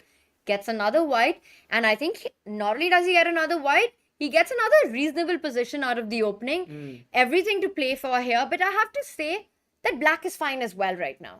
Yeah, it's a very slow position, that kind of a thing where Nihal just likes to sort of calmly play and then wait for his chance for that small edge, keep that flame burning in the position. That's what he's doing here. Let's see how this goes. By the way, can we have Nihal and Abdusattorov on the screen? Because that's a big clash that we are having. Yeah, there we have it. Nihal and Abdusattorov. Tania, there are certain encounters which get etched in history of chess that have happened at Tata Steel. For example, do you recollect the same view that we have right now was also the one, it was not the same hall, but it was very similar. That was Vichy versus Pragnananda. Then Vichy versus Nihal Sarin. That was in 2018. Then you had Magnus Carlsen taking on Vidit, that famous game. Of course, I was going to say that. And you were, that guy in the red that we can see? I feel like you were that guy in one of those videos. I remember that so well. Like, Sagar has just passed out on the first row. Chat, you tell me which video that was. But you're totally right. It's really nostalgic about this. Yeah, these are some encounters which will become like something that people will go back to again and again. And this is one of them here. Nihal Sarin versus Nodirbek. I think when 10 years down the line, perhaps these guys will be playing the candidates. That's ज़्यादा बोल रहे हो. That's थोड़ा ज़्यादा हो गया. 5 years maybe? 5 to 7. 5 to 6, yeah. Okay. Yeah, we'll be like, this is where this started. This is the moment. Chat, remember when we've got this epic rivalry that builds up? You know how we have Prag and Magnus now? That feels like such an epic rivalry now. Nobody would have thought it would be. Right. Maybe in a couple of years. But over the period of last never. year, It grew so quickly. so quickly. And when these two do that, this is where it started. Right. Tanya, do you think that they'll play the candidates and all before I sort of lose my hair? So are you asking if an Indian prodigy will get to the candidates first, or will you lose all your hair? Yes. I think we need a poll. I think I'm gonna let chat decide this one. It all depends on my hair and the speed at which they reach the candidates. That's a lot of pressure on Yeah. our Indian talents, I feel. I think this is the biggest thing that they have to prove because like time is running out. Yeah. It's like day in and day out. You think about it? No, I don't think about it. I have to take care of it. They're like, oh, Sagar, what are you doing? You lost a few more hair right now. We don't have time. Okay, coming back here. Nihal makes a call which is very, very tricky. He goes 94 and he takes with the pawn, doubling the pawn. Again, it's all about the give and take. You double up the pawn, but on the other hand, you've opened up the d file, you've opened up this square on d5 for your knight to land on, and this pawn also controls the center more, your breaks like f5. It just feels that you've got this ugly pawn structure, but more control over the position. Yeah. And I think that's a nice way to say it. And I think, Tanya, there can be a possibility that Nihal doesn't even castle. He might even go like something like f3 followed by h4, h5. Oh, wow. That could happen at the cost of sort of blocking his bishop for some kind of an attack. I love that plan, by the way. I don't know if it's going to happen, but just imagine, okay? Again, dur ki socho. You go bishop b2, queen b2, and you trade. Yeah, let's have some arrows. So queen, Should I make the moves? Let's do it. So bishop b2, queen b2, and now we do the arrows. Imagine you go h4, h5, h6, and suddenly you're already threatening a mate on g7. Oh my. And f6 is an ugly move to defend it, so it can always get really tricky for black. Yeah. So let's see. I mean, Nihal always makes these logical decisions and which the engines often don't like, but humanly they are very difficult to refute. So we'll see how that goes. Let's go back to Arjun versus Vidit. Crazy game. Vidit Gujarati already winning. Wow. Tanya, what is happening? What is this position? What is happening? Where's the queen? Where is White's queen? Queen kaha? Where is White's queen, chat? I don't spot a queen. So first G6 happened right here. We saw this. This is fine. Queen E2. Instead of knight C3, played queen E2. Okay, attacking E4 makes sense. He took here and then Vidit was like, sorry, I'm playing this. What? Now your bishop is hanging, your queen is hanging. So Vidit thought maybe he'll give a check, which Arjun did. And then Vidit attacked again, and everyone would think, okay, he'll go and defend this. Everything is fine, normal position. But Arjun takes on G7. Wow. Bishop A4 and takes here, and he says to Vidit, I got two bishops. I'll get your rook. So it will be two bishops and a rook for queen. That's 11 points for a queen. This is unreal stuff. And of course, Arjun calculated this entire sequence of moves. Very crucial move by Vidit here. He played knight f6, a developing move. The point is, chat, you tell us. What happens? Nice one. What happens after bishop h8? Black to play. Black to play. What does Vidit have in mind here? Amazing. Tanya really making the chat get stronger with her perfect questions here, guys. If you don't find this move, then Arjun is fine. And this is the thing, Arjun has missed it. This is the move Arjun has missed. In his entire sequence of calculation, thinking he's getting this rook and two bishops for the queen, knight f6, a simple move but with a deadly idea. Bishop h8, has our chat spotted it? Yes, our chat is right on the ball here, guys. Well done. The right move is queen to d4. And the queen comes in, Tanya. Attacks the rook and the knight, LPDO. And can you please call out the names of few of the people? LPDO बोलते हैं, लग रहा है कि कोई गाली निकल रही है, and then I'm like, oh, loose pieces, drop off. So ये क्या हो गया सागर को? ठीक है, let's focus. What Can you please read out the names, because these people have given the right answer. Amazing. Queen D4, Apurv, Vignesh, Poonam, Vicky, Nehal, another Nehal, Yeah. Bablu this time, Siddhant, Jaya, Maverick, Sanket, Vishesh, all finding Queen D4. What a move it is. And this is the one that Arjun missed in his sequence of moves. And I love Oh! it. It's a double attack. It has happened. It Vidit has plays. happened. And you know what happened, Tanya? Vidit OP in chat. Vidit did play Queen D4, but instantly Arjun played Knight C3, showing to Vidit that it's not a blunder. This is psychology. Yeah. But it doesn't work against Vidit. It doesn't work because at the end of it, you know, the queen talks. Yeah. The queen Material walks is and the material. queen talks. And you just see that you don't have enough pieces for it. It's not over, Sagar. I see our eval bar seems to say that, you know what? Black is just crushing. Yeah. But there is some technique that's still required. Really? If white is able to just finish the development. It all depends on But then that. what? You're materially down. Count the pieces. It's like you have a rook and a bishop for a queen. I mean, technically it's 8 versus 9. Yes, not such a huge difference, but somehow, you know, Tanya, black has like I'll tell nice you. pawns. Let me break this down for you. Okay, let's break. Tanya's breakdown coming in. I'll tell you what the problem is. Yes, you've got an extra queen for a rook and You're bishop. talking about the position, yes. 100%. I'm saying maybe life also, a lot of problems. Okay. I'm going to break down this position. The problem why the eval bar is saying this is such a huge advantage for black, the more you look at it, the more you understand. You've got an advantage of just 1 point when it comes to chess terms, but white cannot actually finish development here. And that's the problem. The rook on h1 will be stuck for a while with threats like knight g4 and knight c6, knight d4 coming in. It's going to be impossible for white to find harmony with the pieces. Tanya, do you think g3, bg2 can happen? G3 is a move. Let's take a look. Because then we can finish our development somehow. I don't know if it works well. But, So G3, if I go queen, but okay, let's say for black, I try to save maybe b. No, that looks bad. I would not go b6 here. I want to develop my knight. Hey, I Tanya, want to. Tanya, if you go knight c6, do you think rook b7 can be met with long castle and then this is attacked and this is attacked? I mean, this is just lost. This is just lost Just immediately. just And I an love idea. knight c6. I want to get my knight into the game.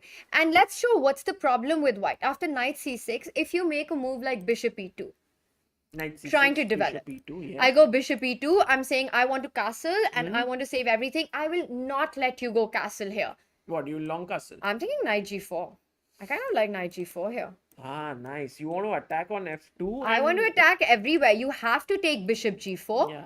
And I take Queen takes. probably with the queen attack your g2 pawn. And let's say if you go short castle, I go long castle. I'm hitting that pawn on d2. Look at my activity. Your bishop on no, it's not even a double attack. That bishop will be trapped. It's got such. Oh, that's another issue. Bishop is almost like bishop ko f6 knight ke liye, you should just take it as soon as possible. It's so tough, this position. And that's why there's such a big advantage here. Right. Well, that was a brilliant breakdown, Tanya. We just understand this position so much better. Can we look at Parham versus Gukesh? Because that's a game we haven't seen yet. Let's get a quick update on that. We do have an end game, but quite an interesting one because it's not a pawn structure we see very often, Sagar. I love that black has got this full control on the d5 square, currently attacking the c5 pawn. The move that comes to my mind because rook d8 is in the air, Yeah. attacking d4. I think at some point white has to trade on b6. You know what? I'm just going to say, in my first feeling looking at this position, black is absolutely fine. The d4 pawn is a weakness. I'm getting my rook to d8 immediately. You can't really have much play here. I think at the right time, white will break f3 and then the position might peter out into equality. That's what's going to happen. Whenever you say Peter out, I think of Peter Lecco. I miss him. Can we invite him for one small like hour or so for joining us? Will that be possible? I can ask him. Please, yes. I'll ask Why him. don't we ask him? It would be so cool to, commentate with him. But we'll have to he'll join on Zoom then. Yes. Okay, cool. Well, we can always arrange. Yeah, I'm we can handling do the it. OBS. Done. Do it. I'll ask him if he can join us for a day for like a little bit. Fantastic. Done. Nice, guys. Do not promise anything right now. It just puts too much pressure. But अरे I'll तो try. लोगों को तो मजा आएगा ना. And of course, we have Vishy Anand out there. We We need have to to get invite him. him. Yeah, we have to get him on We in need the to, studio. and by the way, his young talents, these all of them work with him at the Westbridge Anand Chess Academy, and they are being mentored by him not only in this tournament but in general. So this is like, Vishy works with them, and then this event is like this huge test where also Vishy, sort of talks to them, sees them live in action. It's a part of their training, it seems. And it's just such a nice thing for them that they've got Vishy here to mentor them as an ambassador of the Tata Steel Chess India. It's an incredible experience. Meanwhile, we were talking about Shak versus Setu, and you remember what I said about that position? Do you remember? Ye- Sagar. Sagar. Why do I feel I'm being blamed? I, I told you, against a player like Shak, it's not about the material. Ah. It's like, I told you so. this is why I told you so, moment chat. I have to give it to Tanya because she not even for 1 second said that it's a big advantage to black or And the anything of eval that bar. sort. The eval bar was That giving. just shows that she is a decent chess player. Maybe she's won a few medals here and there, some Olympiad, some World Team Championship. Very well could have played in the women's section out there, but doing the commentary, breaking things down for us, not falling for the bar, understanding the players. Great fun. And you know what, Sagar? It also comes from knowing, I think, Shakriyar's style of play. It's the kind of position that he really thrives on. And really, you can't listen to an eval bar in this position when your king is in the center. All the pieces are playing. And as we can see, but let's try to see why it's such a big problem now for Black. Black has just made the move knight f4. Yeah. And I think, Tanya, one of the things, yeah, he chops it off. E takes f4 on the board, and now knight e2. The king is the problem. There's nothing else. Yeah, it's just that. You can't castle, you can't long castle. King is like, why? Where should I go? And you here know- he's coming with his e pawn. He's coming with e5, and you take on e4 with anything, with the bishop or the knight. Queen d4, Sagar. Oh, Queen d4 is the move. It's a killer move. Maybe there are other stronger moves. But imagine you take on e4, I go queen d4. I hit your rook, I hit your knight, I hit your bishop, and I'm just doing my dance. Nice. Tanya, would there be some possibility of you? I'm not dancing on stream. Reminds us of the famous NDTV interview. But okay, let's go back to Hikaru versus Wesley So. And that's a game which has developed quite a bit, but it seems that it's roundabout even here. How did it go, Tanya? It actually went CD, ED. Oh, we went into Ragozin territory here. So this is all pretty well known. Bishop f5, bishop e2, knight d7, knight d2, c6, bishop g3, queen e7. He brought his queen out, knight to b6, castles, rook e8, a3 played, bishop d6. They exchanged. And guys, this is where Wesley Hikaru starts pushing his a pawn, avoids the queen trade. Tanya, it seems equal, but a lot has happened. Both are playing quite ambitiously here. Again, let me tell you, it's one of the positions you don't get fooled by the eval bar. It says, I wouldn't call it equal, I would call it even. Even chances for both. And in these structures, these are called Carlsbad structures, right? When black has got, can we have some Sure. like points pointing Carlsbad out? structure, huh? With the d5, c6, usually the pawn is on b7, but in this case. So this is called the Carlsbad structure. In this, a very typical plan for white is to play on the queen side against the pawns, while black has a very strong idea of creating play and an attack on the king side. And look at what Wesley's managed to do. He's got the rook lift in. There are threats along the king side, and that's the reason it is a dynamic equality, Sagar. White's got play on the king-queen side. Black's got play on the king side. Sorry, I mixed that up.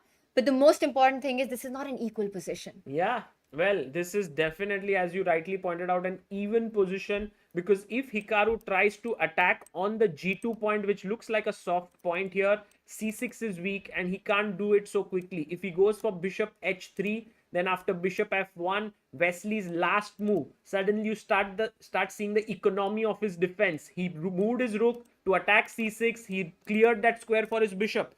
So right now, a big fight incoming between these two It seems like Hikaru is slightly better. Did I make mistake of the name? Actually, Hikaru moved his rook to c1 and with the idea of bishop f1. So Hikaru, maybe I prefer Hikaru very slightly because I used to play these positions as white. So it's a personal sort of a thing for me. I don't believe in black's attack, but it can come in. You know, I play this with white as well. Exactly your sentiments. But I'm always a bit fearful of this attack. I know that it's not super dangerous, but it is something that gives black enough counterplay. Also, always watch out for this other plan that black has to stop your play on the queen side with b5, knight b6, knight c4. Attacking. No, don't do that, Tanya. It's like you, on one hand, you want to attack on the king side. All of a sudden, you are starting to now play on the queen side. Everything. I want everything. Don't you know that's my problem in life? That's the problem in life, not on the chessboard. I mean, chessboard definitely. I want it all. And she keeps saying this quote all the time again: aim for the moons, you'll hit the stars, or aim for the stars, you'll hit the moon. And I'm like, okay, I'm tired of aiming for the stars. I just want to aim for my bed and I want to go to sleep.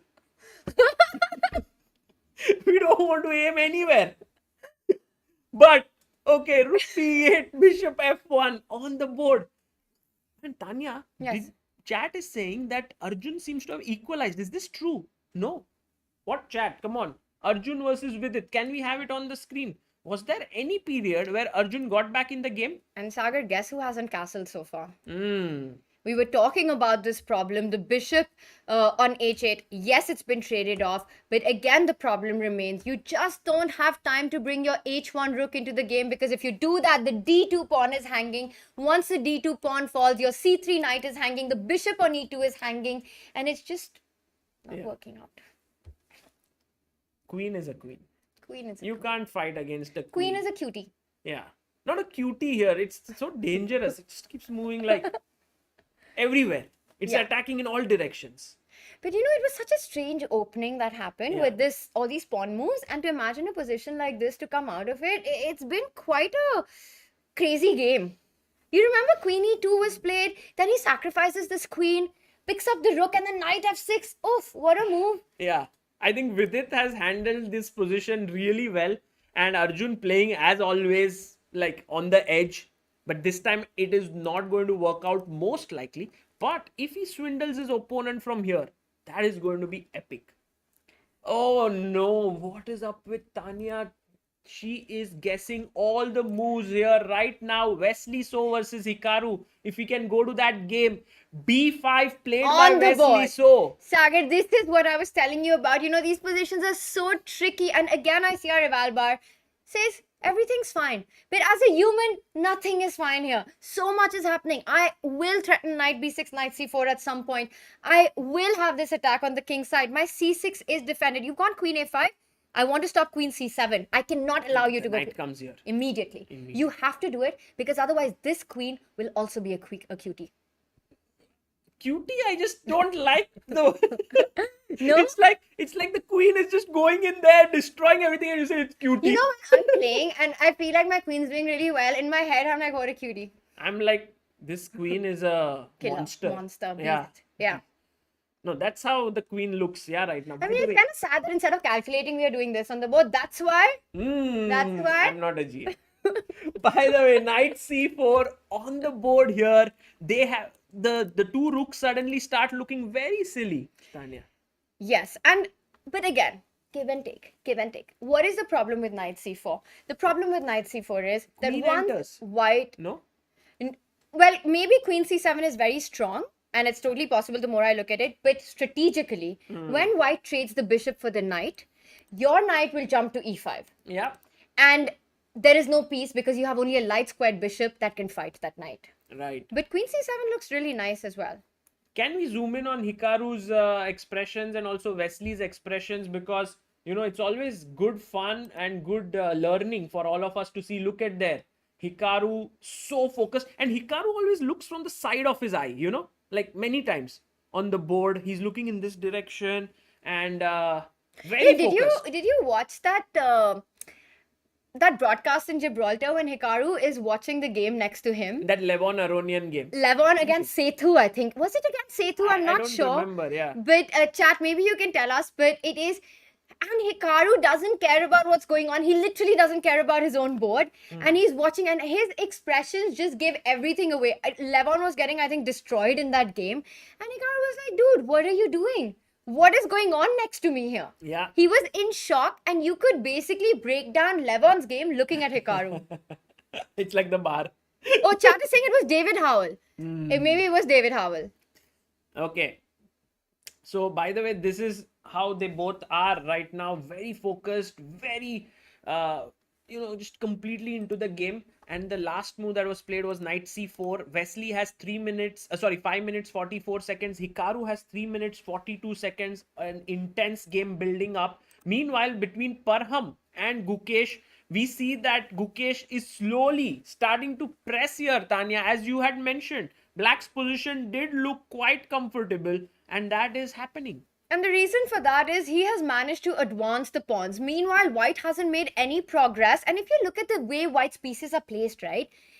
They're all on the queen side with this rook b4, stuck on b4, bishop on c4, coming in the way of their own pawn movements. You can't really make a passer there. Meanwhile, Black slowly building up, will go f4 at some point, advance the king further on. So it does look like, no, Black will go f4. Yeah. And it looks like a slow, poisonous position. Exactly. Parham must do something quickly, or else he risks of being in big trouble. But look at him on screen. He looks really chill, no? Yeah, I mean, he looks very, very F4 relaxed. immediately, F4 by the way, played. Takes has happened.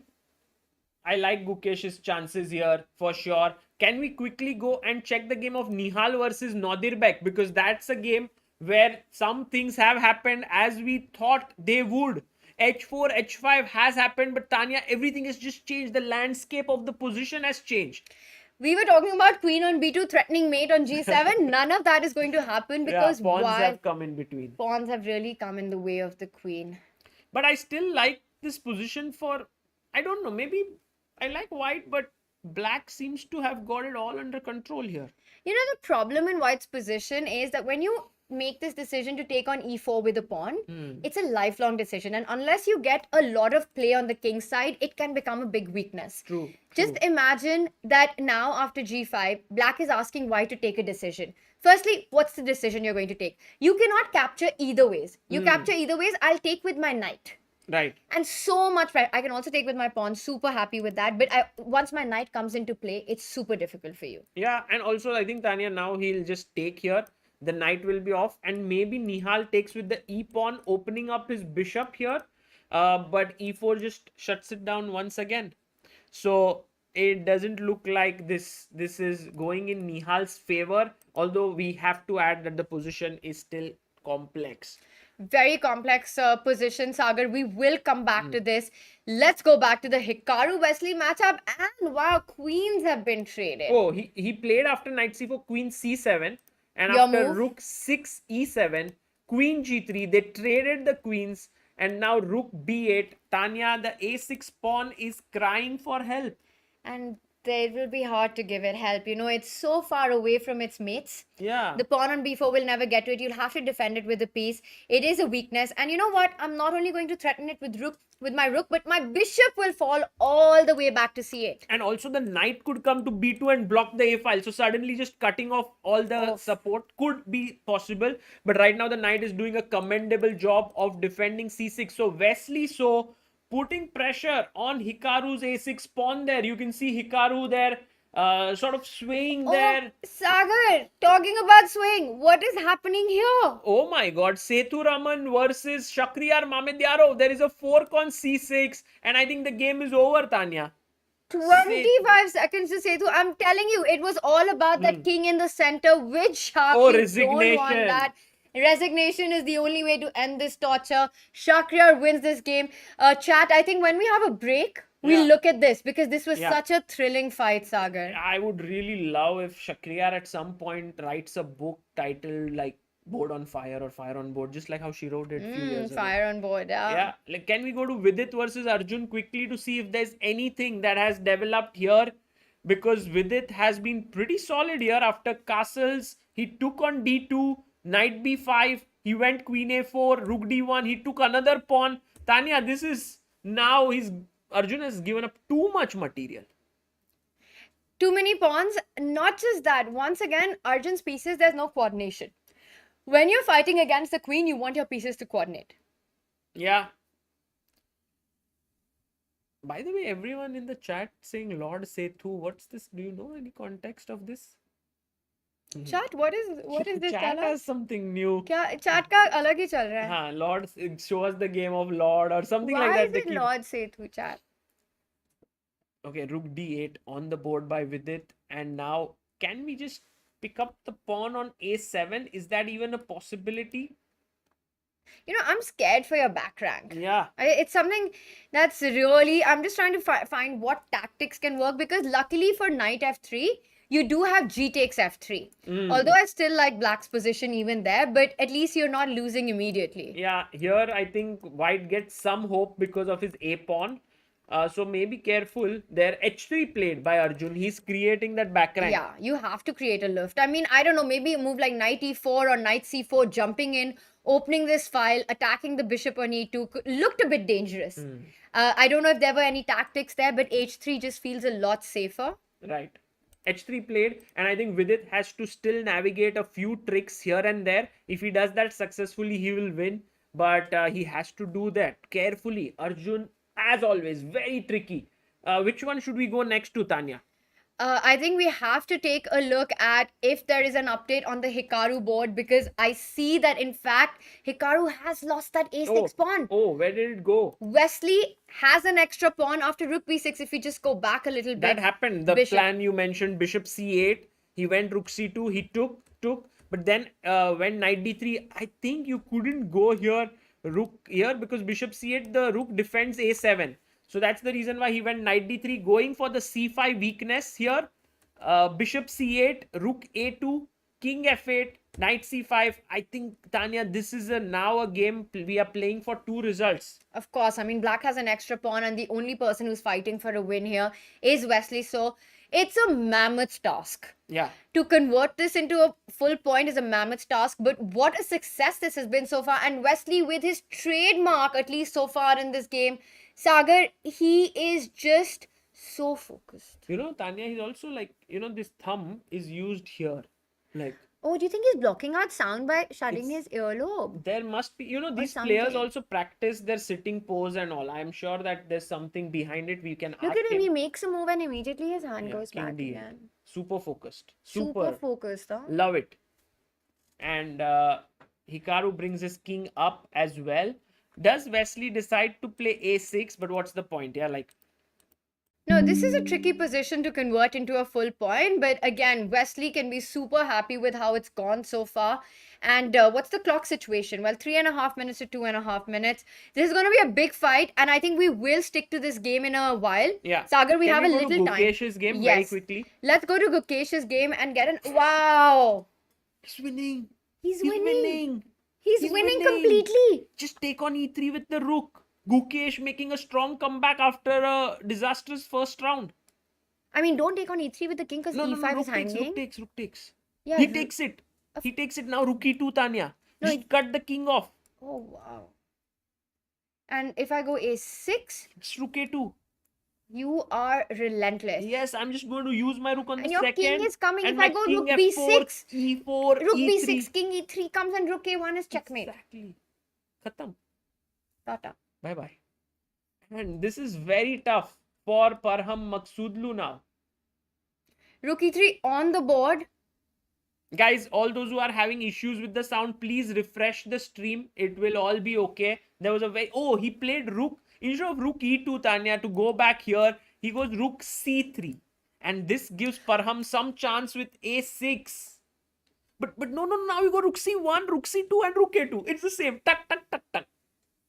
Tuck. Yeah, just go rook c1, king f2, rook c2 and then move it there. You want to keep giving checks and then go rook a2 and then attack the a6 pawn, divert the rook to defend that a6 pawn, then bring your king forward so that e5 isn't attacked, and that's how you convert it. By the way, so Gukesh is winning here. Absolutely, Tanya. Let's quickly go to Arjun versus Vidit. People are saying, oh my God. What has happened here? Unbelievable. What? Wait, but now you just queen and this a pawn is so strong.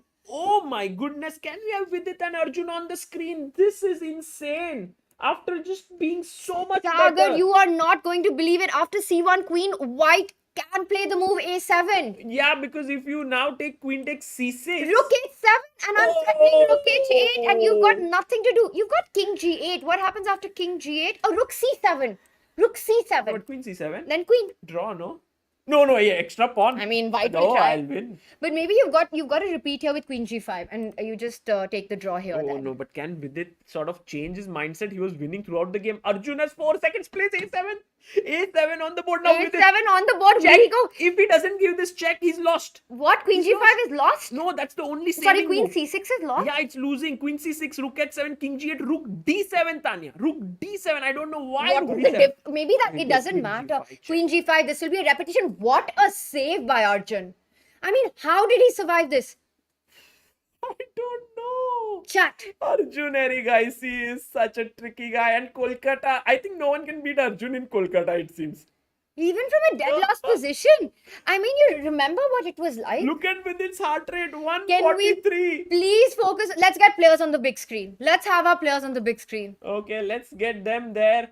And there. Oh, they've And repeated. that's it. And They've look repeated. at- And with it shaking his head in disappointment there, Sagar, he knows he had a big chance and messed it up. I agree. And you can say like he was winning for 95% of the game.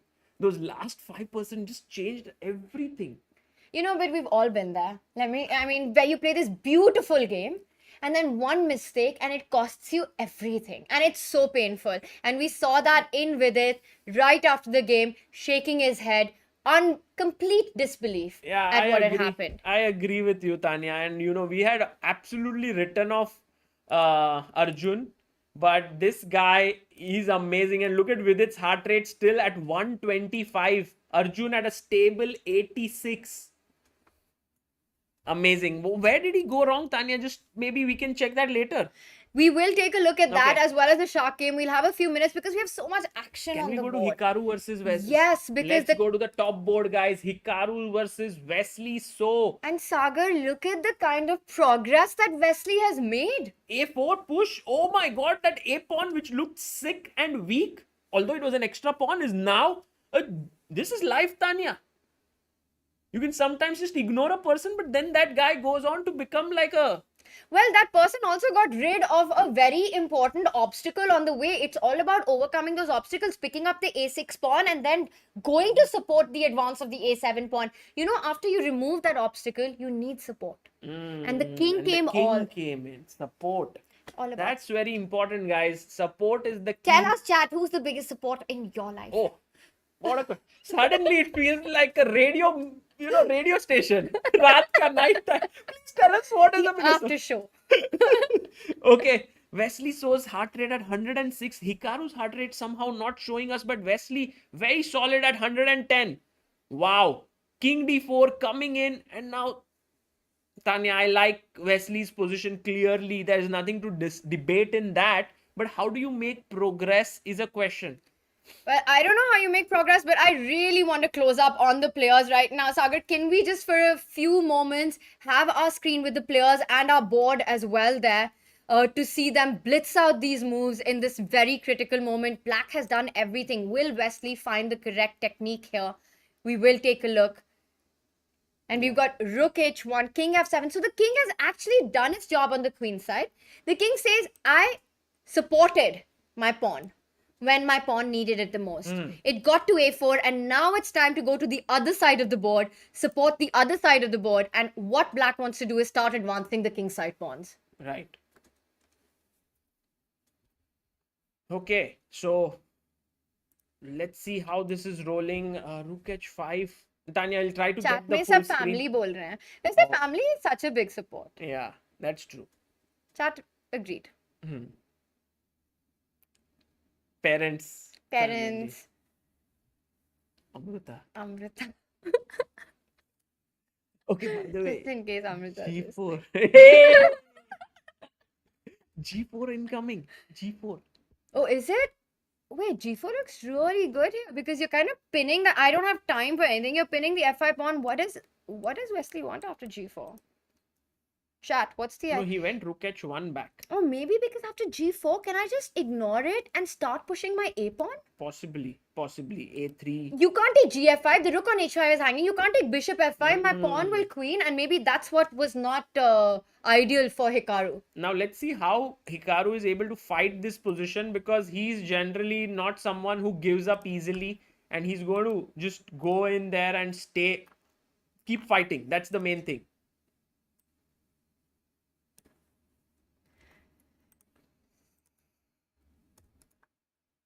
Okay. By the way, do you want to quickly, because we will stick to that game, it's an end game, a long grind, you want to quickly go on to Gukesh and Parham? What's I think happening there? Gukesh is just dead winning.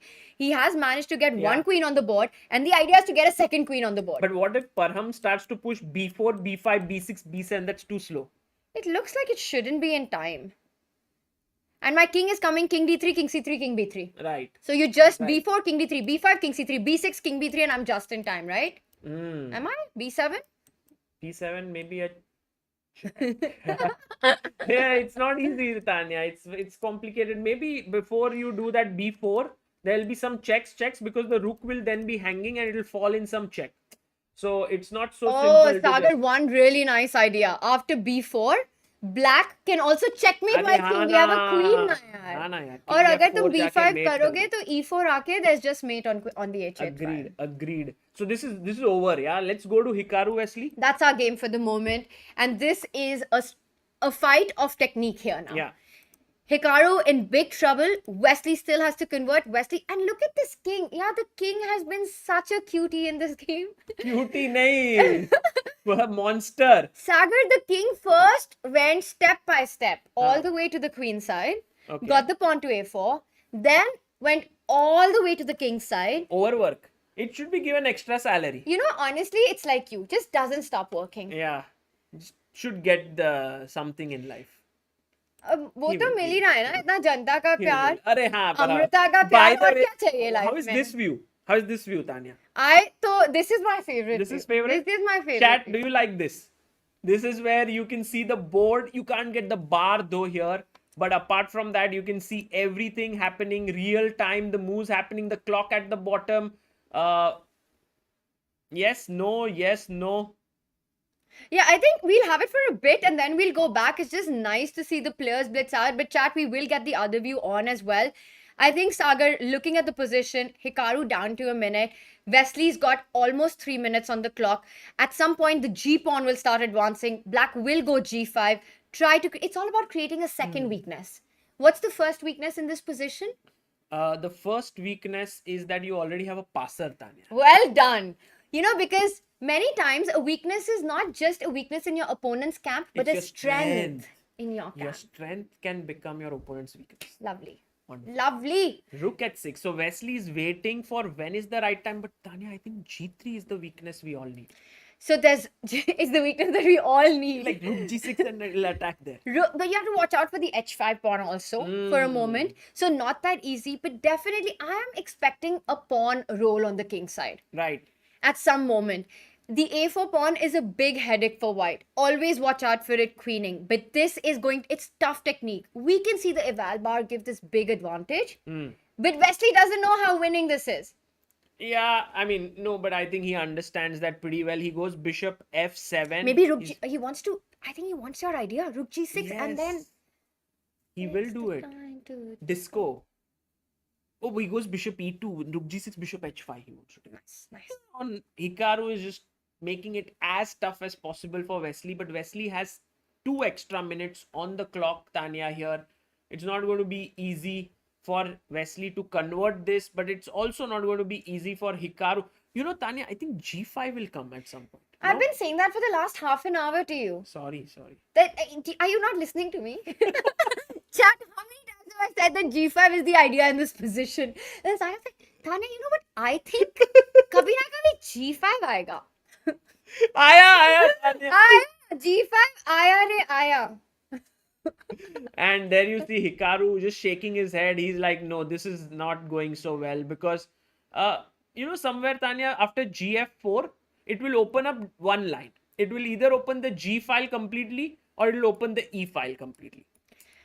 And for the first second, I thought, but wait, g5 at this moment, doesn't it allow king e5? But you don't really care because you always have a check. Yeah. Let's go to the. By the way, Tanya, chat has been asking about Nihal's game. It's a draw already, guys. So yeah, go on. So take on g5. Yeah, let's say you take on g5, king g5, and king e5 doesn't go anywhere. Or does it? After king e5, what do you do? It looks scary. But maybe you give a but check maybe and go check and rook I e6. take this. Yeah, or rook And that e3. should be very powerful. Yeah, because you take e3, attack the bishop, and go rook e6 check. Winning the game, winning everything. So what happened instead after... He went bishop c2. He waited. And now... But this is progress. Rook g8. Yes, absolutely. Huge progress. And I think a huge result is incoming here, Tanya, because Wesley so beating the world #1 in Blitz, but also one of the favorites in Rapid, is definitely going to dent Hikaru's chances of winning the Rapid tournament.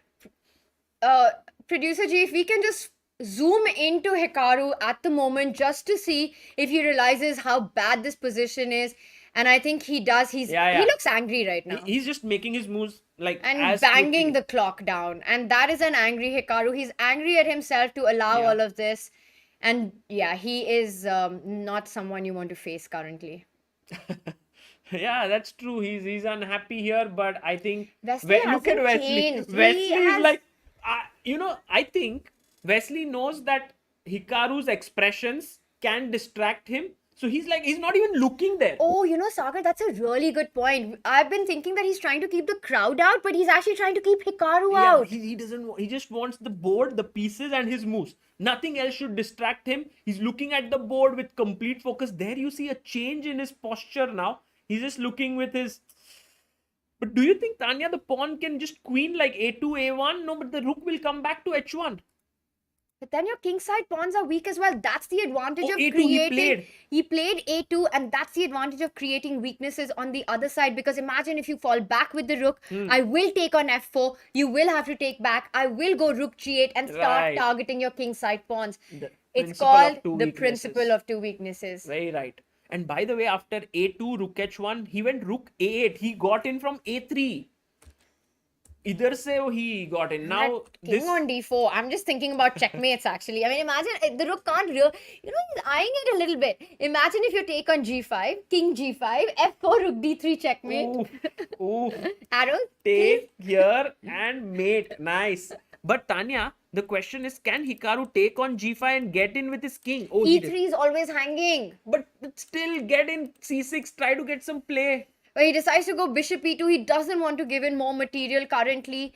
And it's just looking so bad right now. But Wesley still needs to get the point back. Will he now take on f4? How is he breaking this ideal, beautiful position that we have? Right, guys, while you're enjoying this broadcast, please do make sure to leave a like so that more people can discover this tournament, this stream, and can join us for this world-class event happening in India, in Kolkata, the Tata Steel Chess India 2022. And what thrilling day it's been of chess, the kind of matchups, the fights we've been seeing, and this is a mammoth one.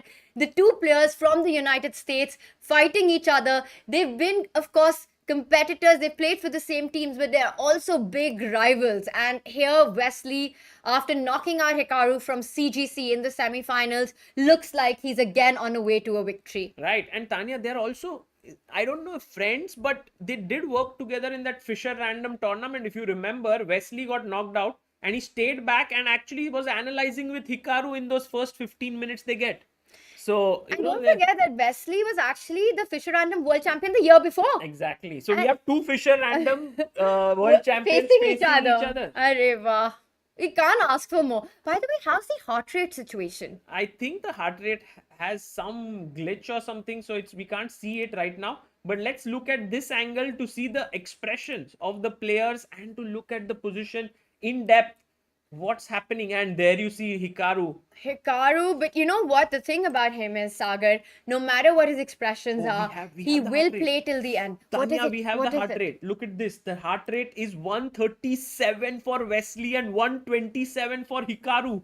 Wow, they both are in there. Oh my goodness, they are nervous. They are nervous and equally nervous. Equally. And Hikaru because he's in trouble. Wesley because he's so close to winning. And incredible stuff. I mean, but still he needs to win. He's touching 150. Wesley's going to hit 150. And guys, this Wesley, is no glitch, yeah? This is actual. This is real heart rate that you are witnessing. but okay, Sagar, I'm still looking at the position and I'm still trying to find that break win. I mean, look at that pawn on a2, look at that rook on a3. You have everything that you need. But where is the winning blow here? Patience, Tanya. Patience is the key. Let's just wait. Maybe give a chance for Hikaru to go wrong. Hikaru is just going to play the same moves. He's going to move the bishop around. Let's say I go bishop d1. Okay, so you really want... Okay, you can't move your king because king may come to e5, right? And try to enter. So the king has to stay here. I think the rook may have to switch its position. And how about Tanya? Oof. Oh, now rook a4. Yes, he did it. He pushed the king back. And now maybe... I'm just thinking if there are... This is crazy, Tanya. To give up the d4 pawn could be an idea. Look at this variation. h3 takes, d4 takes, check and win the bishop match. Oh my god. No, it's too tough. No, it's too tough. You're talking about the best players in the world. I will not be surprised if Wesley spots h3. If h3 happens, Wesley OP in the chat. Definitely, guys. If he sees these two pawn breaks, it's just massive because you are pawn up. Did he? Play h3. It is on the board. Dosto, Oh my god. my first worry was not that someone shouted. I thought maybe Wesley hears it or Hikaru. Ashwin, can you hear us outside? No. Okay. cool. Okay, Tanya, you can shout. Sorry, yeah. I couldn't believe it. h3 on the board.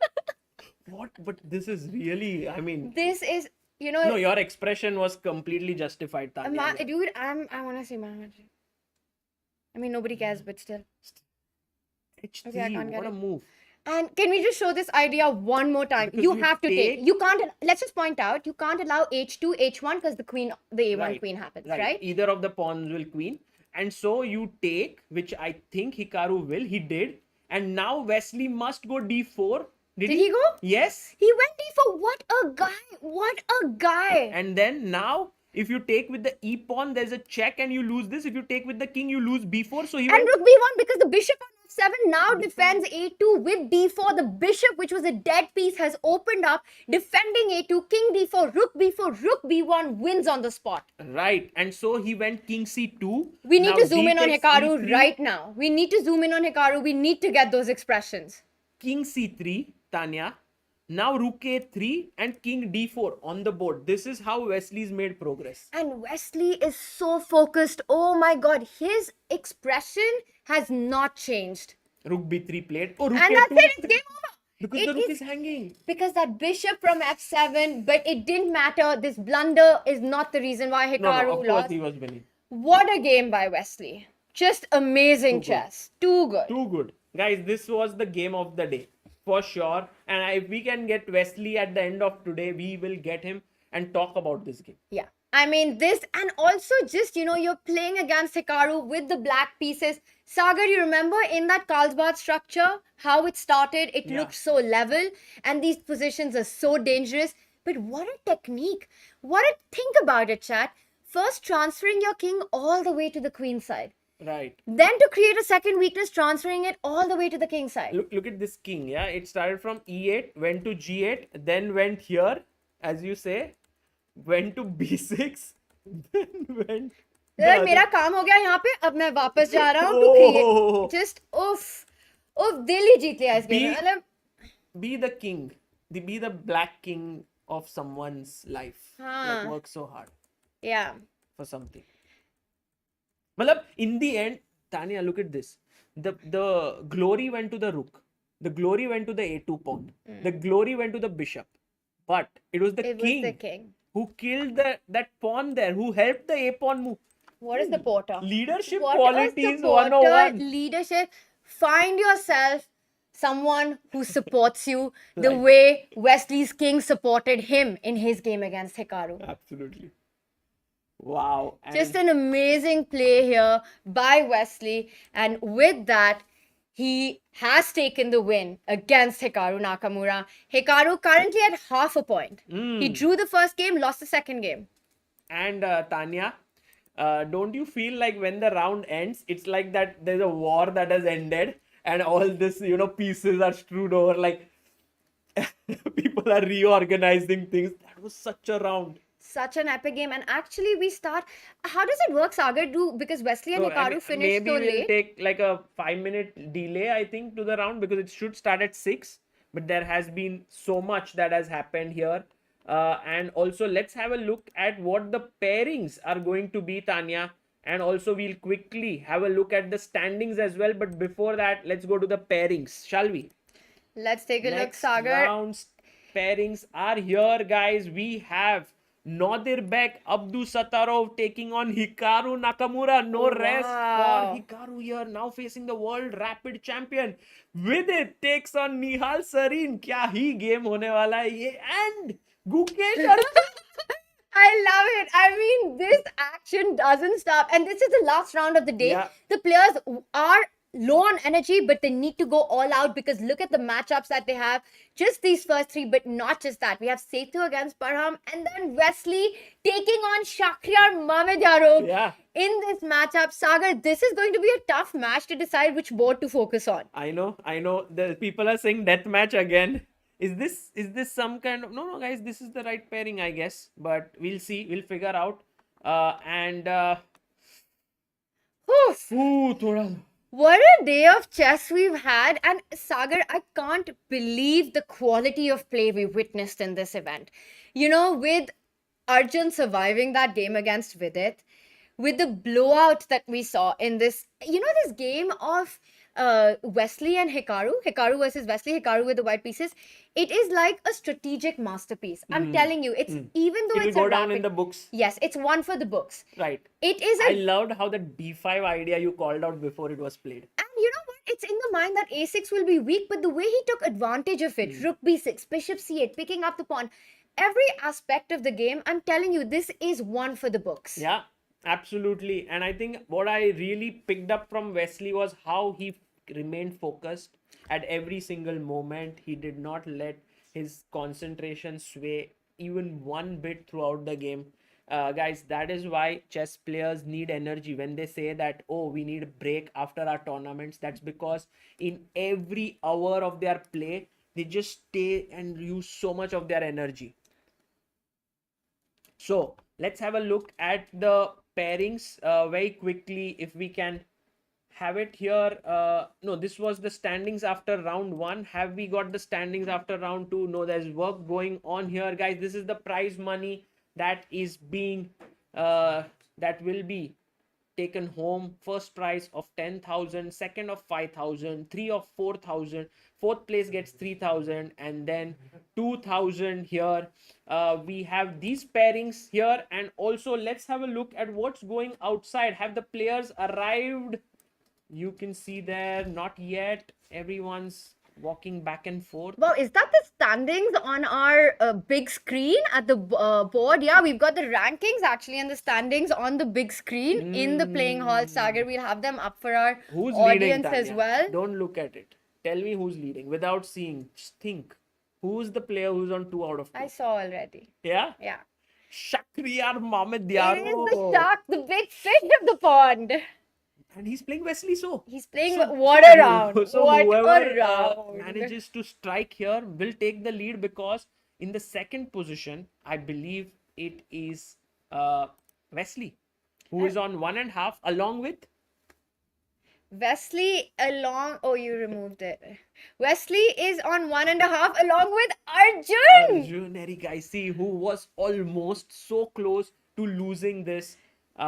Let's have our standings up, Sagar. Okay, I think we are ready with our standings. Let's just be sure that it's ready. Until then, Tanya, if we could go to that moment of Vidit's game where he blundered against Arjun, because we just didn't catch that, right? Where he went wrong. And it felt like he was playing to perfection. Just everything working according to plan. He picked up the queen. Sagar, maybe we can have the chessboard up to see what really went wrong. So just going to the critical moment. Yeah, to the critical moment. You can tell me the move number where it all went wrong for Vidit, and it was perhaps not so easy. It was not as easy as it looked. And that's how chess is, that it's not over till it's over. Vidit had this big advantage throughout, Yeah. and he kept building on it. He kept playing well till a certain point, and then one mistake cost him everything. And it was this moment on move number 28. So here he played this move, Queen C6. Yes. And this is the important moment, but it's already, one can feel that, even though the computer says black is still winning, it's tricky now. You're attacking e7, the c3 pawn is hanging, and it's kind of difficult to say what was the right move. You don't want to give the c3 pawn. Yeah, I think it's quite tough. It's really tough. And queen c6 feels like a natural move. You defend the c3 pawn. And you're saying that I want to go c2, c1. You want to go c2, c1, but this is the moment that everything fell apart. Rook e7, king f8, knight b4. What a classy move that is. And Tanya, what if I just move my queen? Let's say I go queen c4 and I attack your knight and it's so tough. And then you have to find rook h7. And it's the same idea. You want to go a7 and rook h8. For you, example you take, I'll give a check first, I think. Or I start with a7, and then rook h8, a8 is coming in. And Sagar, practically speaking, I want us to go back to this moment when white took rook a7 on move 27. And practically speaking, after this, Vidit played c3, knight d5. He still has a big advantage, but he needs to be super precise, which is very difficult for human. Computers might find it. But here, Vidit had a much simpler way. What he had to do was he had to play queen c6 first, stopping knight d5. You mean here, Yes. of c3. And now the point is, you go queen c6, there's no knight d5, there's no counterplay, and the c pawn just advances without anything blocking its way. And this would have been That so much prophylaxis simpler. would have worked in his favor. He couldn't find it, and that's where it all went wrong. And it was great presence of mind by Vidit to actually agree to a draw here, because often you just go in the flow and you take the knight hoping to win, and it would have turned in Arjun's favor after rook h7, king g8, and this very cool move rook c7 or rook d7, as you mentioned, Tanya. And then you make a queen with an extra pawn here and here. By the way, the standings are now up, so let's have a look at what the standings look like. We have Shakhriyar Mamedyarov at the top with 2 points. Arjun Erigaisi and Wesley So on 1.5. Just incredible stuff and incredible play. I mean, for me, so far, honestly, the game of the day has been Hikaru against Wesley. And it wasn't a game where we saw a lot of tactics. But again, it was a positional masterpiece. And in a rapid format, to produce a positional masterpiece is Very never tough. easy. Very tough, because when time goes low, they can always spoil your sort of that beauty you are building up. And Sagar, I just realized, I mean, look at how heavy that bottom of the table is. We've got Hikaru with half a point, along with Sethu, Nodebek, and Parham. Hikaru's definitely desperate for a win right now. Right, but he's facing Nodirbek, and it's not going to be easy. We'll see how this goes, and you can see the players are now back on the board. Everyone's sitting, and Producer G, let's get that front angle of the stage where we can witness all the handshakes right before the start, and it should be happening any moment now. We see Hikaru take his place against Nodebek right in front of the stage. We've got Vidit against Nihal. Wow, what a matchup. And Gukesh Arjun, against Arjun. This is such a cool end to the day. Absolutely. And I think Aditya Pal mentions, Magnus mentioned in an interview that he was traveling too much and wanted to rest. Otherwise, he would have played Tata Steel. He actually mentioned that when we were in San Francisco, that he really wanted to come for this tournament. He enjoys being in India a lot. He's got some great memories. And, winning the World Championship. So, but he's had a couple of rough months with travel. Yeah. And he just wanted a break. Right. Well, we miss him, but this tournament itself is... I mean, honestly, we miss having the world champion, but we're not missing out on any action. No, for sure. Look at the kind of chess we've been witnessing here. So, which game to take first? Okay, that's a tough one, but let's start with Arjun and versus Gukesh. Okay, let's go to Arjun versus Gukesh here. And this is the game that we all want to witness. They have played a match against each other recently, which was won by Arjun, the Chess Base India Originals death Oh, match. this was the death match Yes. pairing. Oh my god. And Arjun won it at the last moment, right? It was a very He close won in the match. bullet. So I think in the Blitz format, Gukesh really gave him a very big fight, and it Oh was my almost god. even Stevens there. And we have the heart rates of both the players on the screen. Tanya, their heart rates are always 72 to 80. 70 They were, to 80. I can imagine it. Honestly, the two of them look so calm and composed, both Arjun and Gukesh. It just feels like they're in a state of flow, Like, Yeah. you know how it is Be Water? Have you heard of this Be Water? Be water, my friend. Yes, Be Water, my friend. Bruce Lee? Yes. And so I feel like the two of them really embody that. And but of course, it means that Gukesh has a bit of a it's a bit of a grudge match here, even though they are very close friends. With that death match and Gukesh with the white pieces, do you think he's going to go all out? We've got a Queen's Gambit accepted. And pushing the pawn to b5 makes a lot of sense when white has developed his knight to c3, because if the knight was still here, he could hit it with a4 and then develop on d2 to go to c4. So I think already it seems like black is doing okay, but this seems theory. He takes, and Tanya, this is a very technical end game. Weakness here, weakness there. You move your knight here. A5 is slightly weak. If you go bishop b6, I go a4. You push b4. I make an intermediate a5. All these little nuances. Life is all about little things. It's all about the details, and you're totally right that at first sight it might appear like a really level endgame, but actually there are these little nudging points that white has. A4, somewhere knight a5 jumping in, somewhere the bishop from c1 will get activated one day once white gets e4. All these little points still makes it a big fight, a big endgame fight. Sagar, we will come back to this. Let's move on to another all-Indian clash with Vidit taking on Nihal.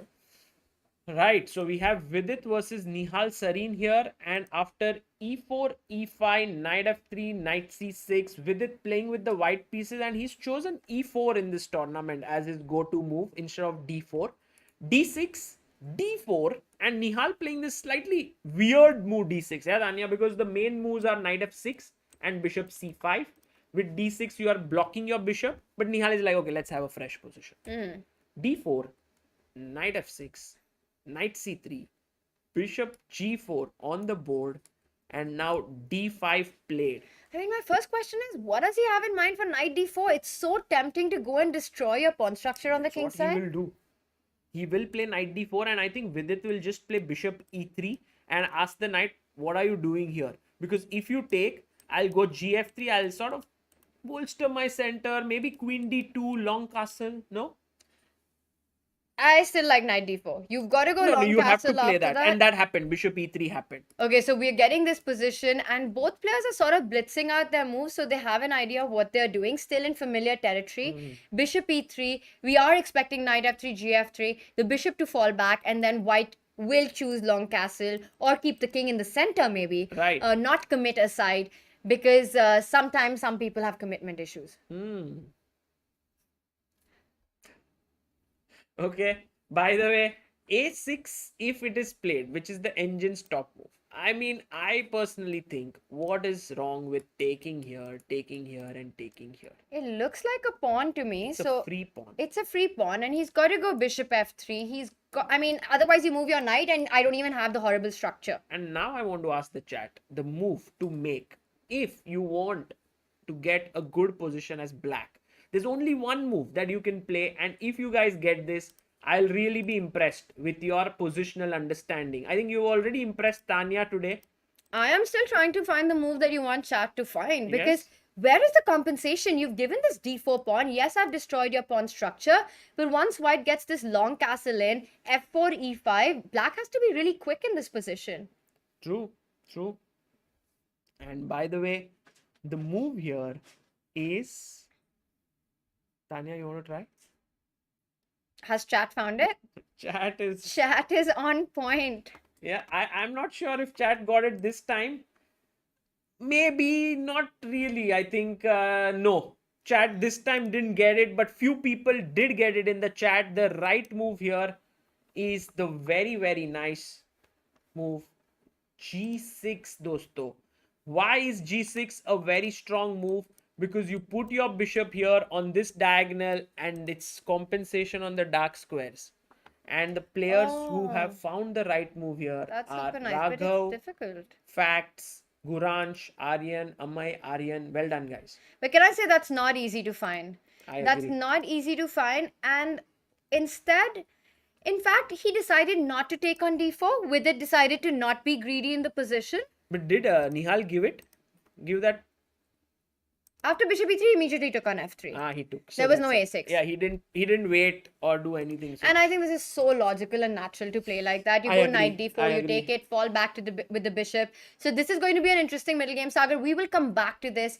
I want to go to the tournament leader currently, up on the standings, Shakhriyar Mamedyarov, with Wesley So with the black pieces, who's had a phenomenal game against Hikaru Nakamura. How are we doing there? Well, I think that Wesley So has taken certain liberties in this game. If we just go through the opening, it started off as a Bogo Indian, which is considered as maybe not the best reaction to the d4 knight d4 c4 knight f3, but instead of bd2, which is the main move, Wesley goes knight d2. Now after d5, queen a4 check, knight c6, a3, bishop e7. He goes e3, all good until now, Tania. a5. And then all of a sudden, this move b4 came in. And after dc, knight c4 was played. And look at the next move of Shakhriyar Mamedyarov. I mean, what is What that is this move? guy? What is this this? guy? What is this? Please You were supposed call. to say, what is this guy one more time? What is this guy? Okay, but what is he doing? Look at him. He makes a move. And guys in the chat, what Is is he the taking move? a walk during a rapid game? Yes. Is What that what he's doing right now? I mean, you don't have time on your clock anyway. Is he chilling on the stage? He's just like, okay, Wesley's on just beat Nakamura, but what I will do is I'm just going to play b5. Tanya, what sort of a move is b5? It's a move that only Shark is capable of making. Let's try and break this down. Let's please, Tanya's. I don't know. I have no idea what's going on, please but break it down. Okay. Think B5. like how you would think, like when you're looking at it. Just all right. so take. Yeah, we have to take. You have to take because it's a fork otherwise. So queen b5 is forced. He's got to take it. There's no other move to be made. And Shak now thinking, but the only thing that comes to mind is you have to take advantage of this queen's position.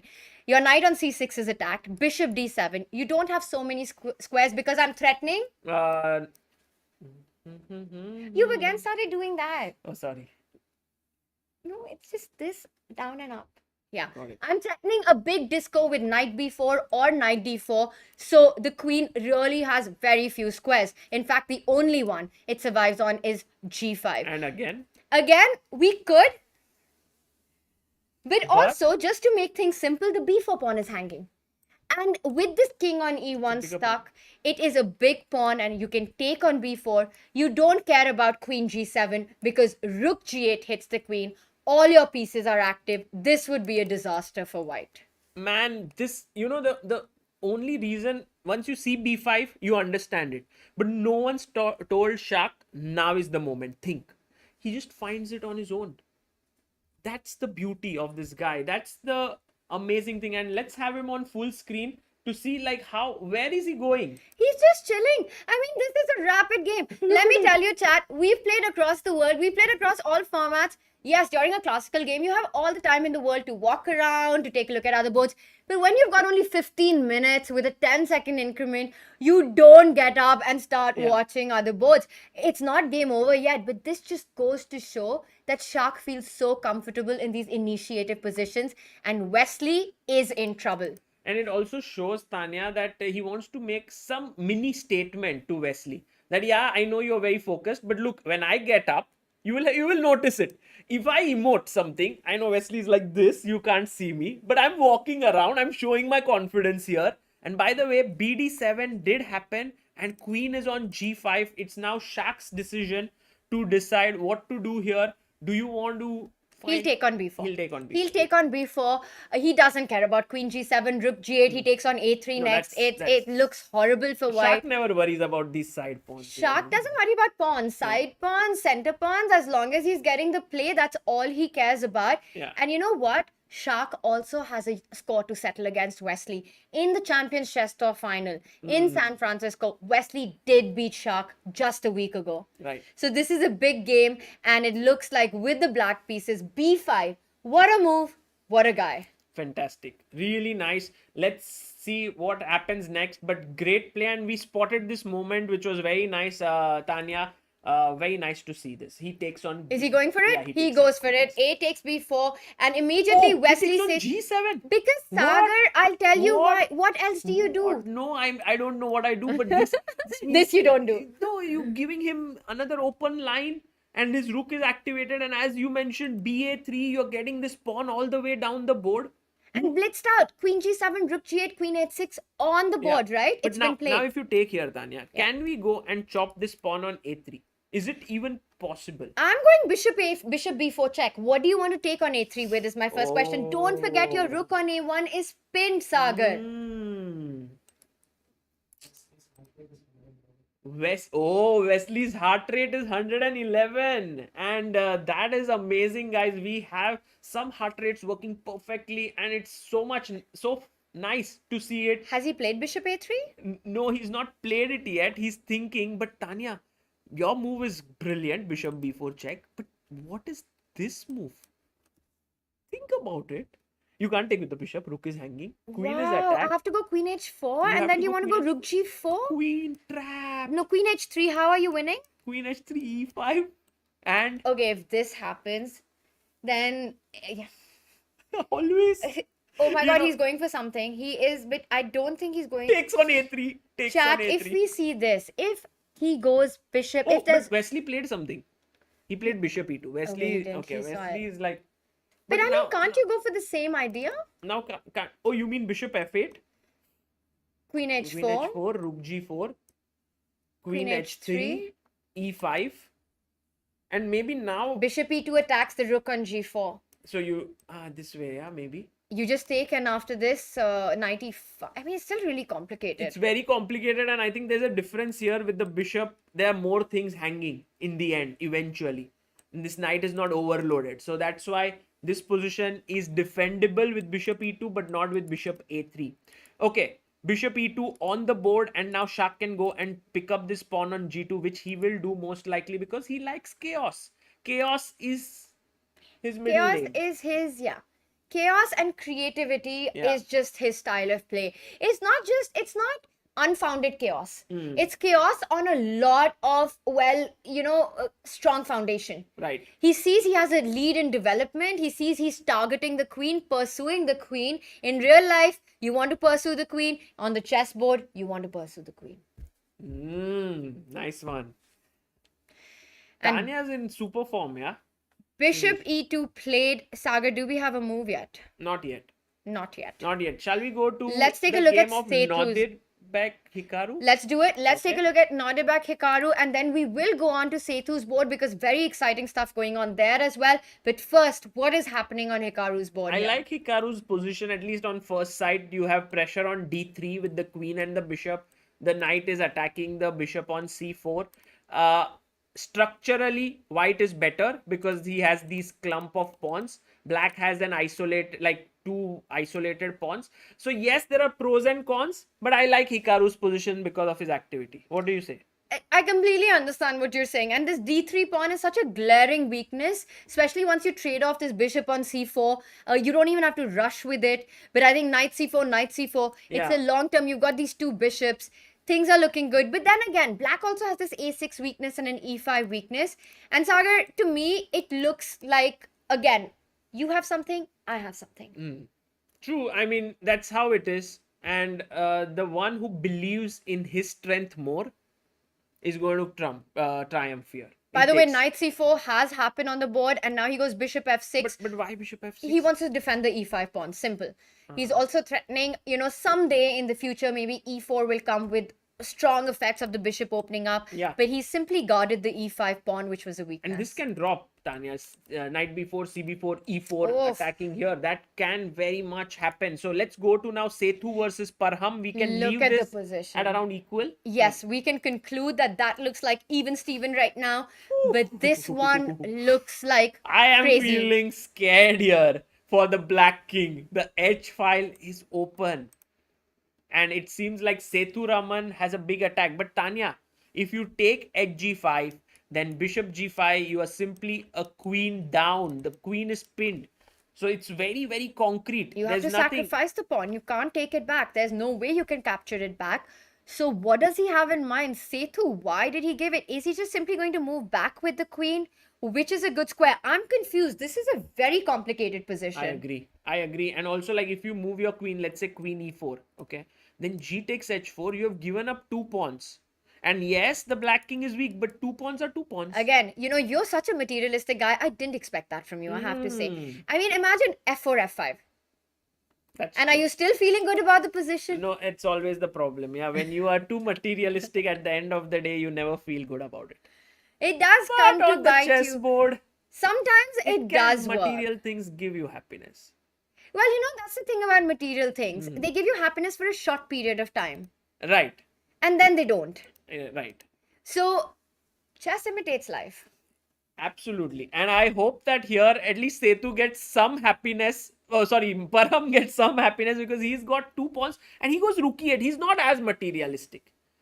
No, he's not going to take that chance of allowing this f pawn to roll down the board, open up the Black King side with tempo. Sagar, what happened? People in the chat are saying, "What am I watching? Is this chess commentary?"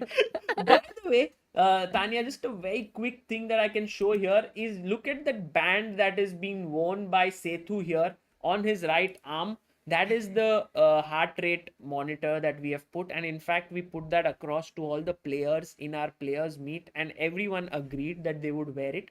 We do have some teething issues because it's a very ambitious project. We have Ashwin here who's working round the clock trying to make it work, and also Shashwat who is back home who's made this some kind of a technical thing. So Tanya, it's a very interesting thing, and I hope that from tomorrow onwards we'll have it working much better. So we are trying.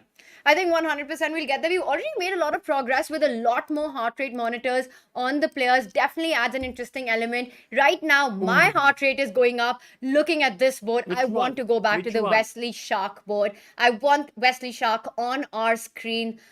Producer G, it is such a position. I mean, take a look at this action, Sagar. I am mind blown. Yeah. Let's have the position on the screen now, and some moves have been played there. So he took on g2, Tanya. He took on g2. Knight f e5. Takes on e5. Takes. And this is the current position. I mean, in less than 16 moves, Black has a pawn on a3. True. I mean, that's a dangerous pawn. And you remember, it was Wesley's a pawn in the previous game, which got all the way to a2, giving Hikaru nightmares. Right now, it's again the a-pawn, giving Wesley nightmares. What goes around comes around, yeah? Oof. What goes around comes around. I love it. Do you like that song? I do like that song, the Justin Timberlake one. It's a good song.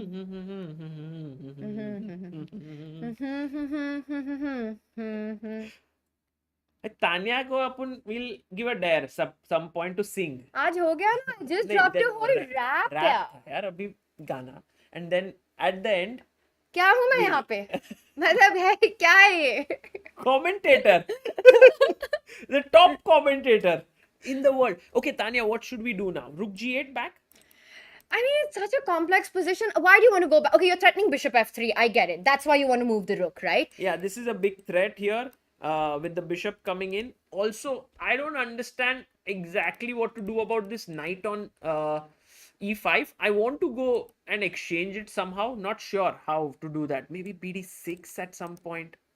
You know, I see our eval bar and it's going crazy. It's madly in love with Shark's position. But again, it's just feels... This one, you think? I mean, I'm not saying... I think Black is doing great here. But there's still work required. And we see Shark taking his time. You know, he's got this amazing position. But there's bishop f3. Sometimes this f... Imagine bishop h5. You know, I'll start threatening your f7 pawn. Your king is still in. It- By the way, your move on the board, he Yeah, goes rook for g8. it. He plays it. He plays And by rook the way, g8. Tanya, Wesley is now playing like Shak right now. You know, like just giving up pawns and everything. People are saying, please show us the game of Vidit and Nihal. Shall we quickly go there? We will, but before we go there, I want to just conclude something that you said. Wesley is playing like Shark out Yeah. of desperation, while Shark plays like Shark because he's Shark. Out of inspiration. Arey. So let's go to the game of Vidit and Nihal. Oh my god, Nihal Sareen has just played a move that has thrown Vidit Gujarati off tracks. So what happened, Tanya? We can. We're back. Queen e7, long castle. Vidit playing very aggressively. Short castle, rook e1, knight h5, bishop to g5, queen e5 came in, queen e3, f5, and now f4 had to be played. But bishop e2, This is looking bad for white now. f4 came in, queen here, and now this next move of Nihal. I think Vidit missed this one, yeah? F3. And the whole point is that if you take bishop f3, Yeah. Sagar, what do you want here? I think there's a very killer move, Tanya, and we can ask the chat. Let's ask the chat. Chat, what's the winning move here for black? It's a very classy move, very nice move. It's all about LPDO, loose pieces drop off. All right, so where is it on the board? Bishop f3. I think I know what you want, Sagar. I know what you want chat to say.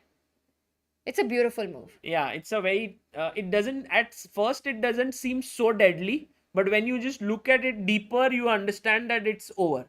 And it's a tough move to find, but of course, Vidit and Nihal did spot it, which is why bishop f3 did not happen. And how's our chat doing with it? Man, our Knight chat f4, is on really point. good. And guys, Sangeet, Hardik, Kappa, Raghav, Samir, Agam, well done all of you for finding this move. It was knight f4, Tanya. And then you can't take it because queen f4 check and f3 falls. And if you move the queen away, Knight well, h3. You've got knight h3. Just keeping on the pressure. You go queen e3. I go knight h3. I'm going to pick up that bishop. I'm going to pick up the other bishop. I'm going to be materially up. This is a disaster for white. true. And so in the game, Vidit did go bishop d1, but that was out of pure, he never wanted to do that. Knight f4 by Nihal, again a great move. Bishop f4, queen f4 check, king b1, and in he goes and chops off this pawn on h2. Do you still feel, Tanya, that this is a position where black has +5 edge? +5. That's like being a rook up. Yeah, it's insane. I mean, the amount of advantage that the eval bar is giving black. But again, to explain it, yes, black has got 2 extra pawns. No, 1 extra pawn actually. Just 1 extra pawn. But the whole point in this position is that black has got these 2 powerful bishops. And look at that bishop on d1. It is a futureless piece. If you take on f3, I will take on f2, hitting that bishop again. And your own pawns are blocking its activity. You're dreaming of that pawn on d5 to be on d4. And you know what is the MVP of black's position? The bishop on g7. It's such a monster. It can never be challenged. You know which is the most dangerous monster? One that has no challenges. One that has nothing coming in its way. Agreed. And this bishop on g7 is that piece. Right, and it's so strong, and that gives Nihal a big edge here as well. The bishop on g7 is outstanding. Can we quickly go and check Gukesh versus Arjun? Let's take a look. Another big matchup. And wow, this started as a Tarrasch, but converted into a Queen's Gambit accepted. And look at the madness. What sort of mess is this? It's a mess. It's a mess, the kind of mess that we as commentators love, Sagar. It's like, it looks like my room.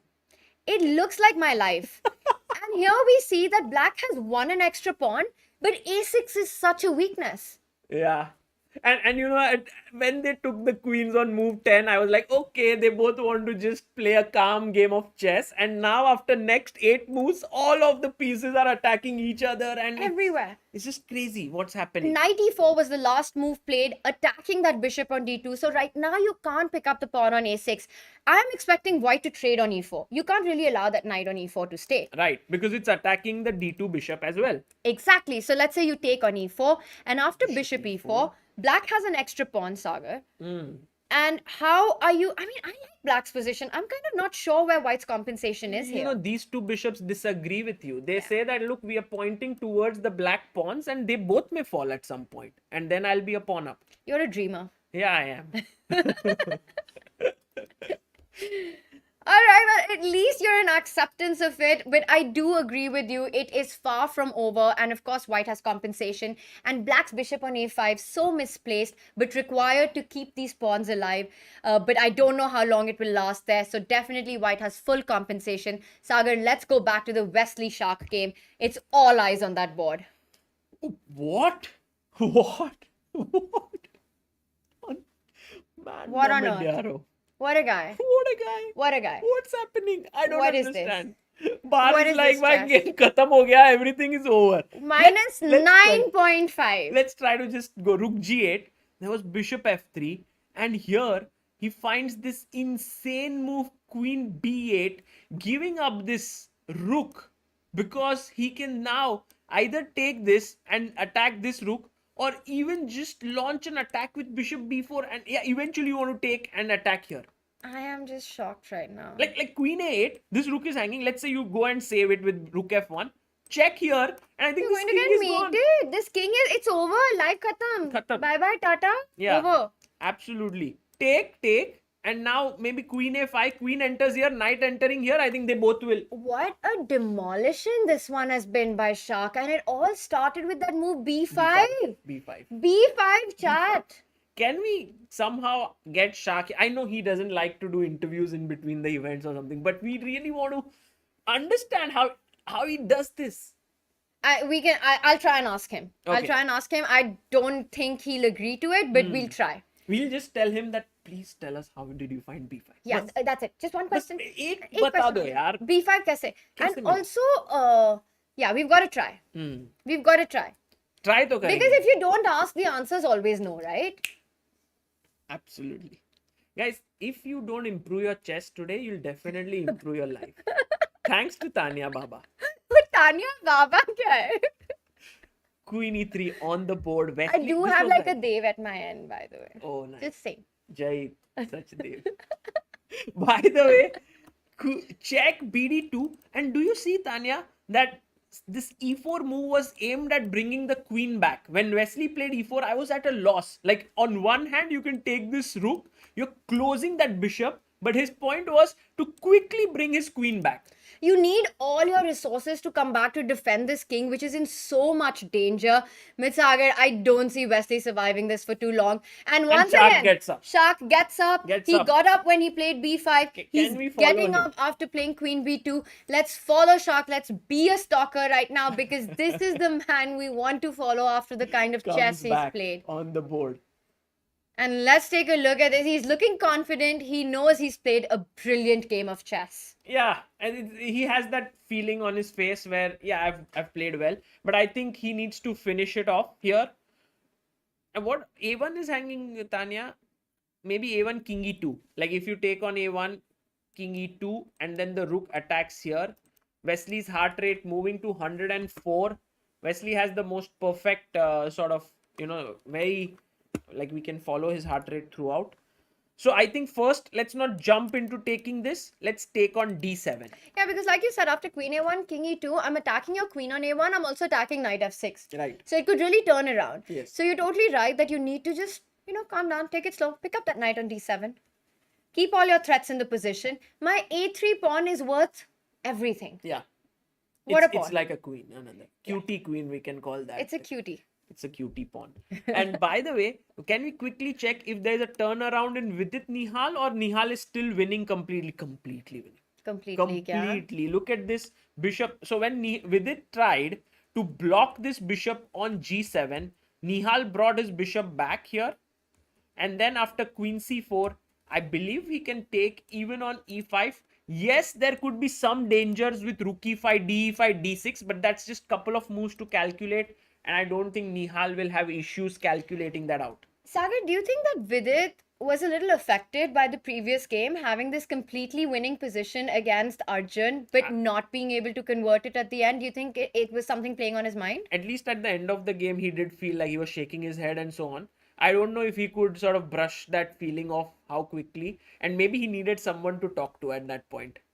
Like how you said, yeah, like players want someone to talk to, and if someone would have spoken, maybe I don't know, his parents are here. Yeah, his I don't parents know. are. Vedika's not here this Yes. year. She usually does accompany him for this event, but I think she's pursuing her studies Yes. right now. So it's his mom and dad. I don't know if they're here at the venue, but definitely that was a tough game. Yeah. And maybe that has had some sort of an echoing effect on this one. I agree. And this has really gone out of hand. Nihal will most likely win. Going back to Gukesh versus Arjun Erigaisi, we have Gukesh now. Tania, I'm a dreamer, but also a realistic dreamer. The a6 pawn has fallen, and now look which pawn is weaker. Is it the b2 pawn, the b3 pawn, or the b4 pawn? You were on point with that. Dreams becoming reality here. You have to dream. You have to What dream. was that song on Guru movie?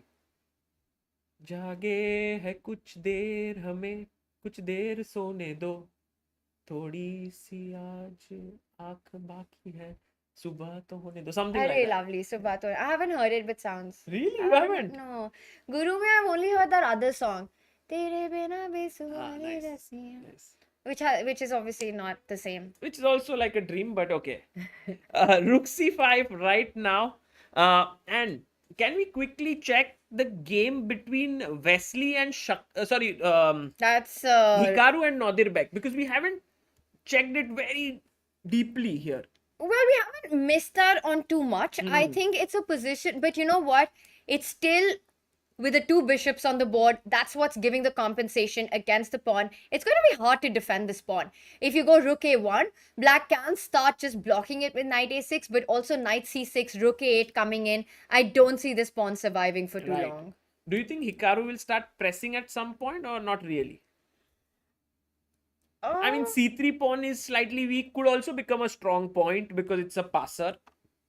We'll see. For now, it's equal. For now, I think we can move on to another game and come back to this. And Sagar, let's go to the Wesley Shark board because it might finish at any point. Look at our eval bar. It is going crazy for Shark. Right. After knight d7, I think Wesley is at a loss to find a move here.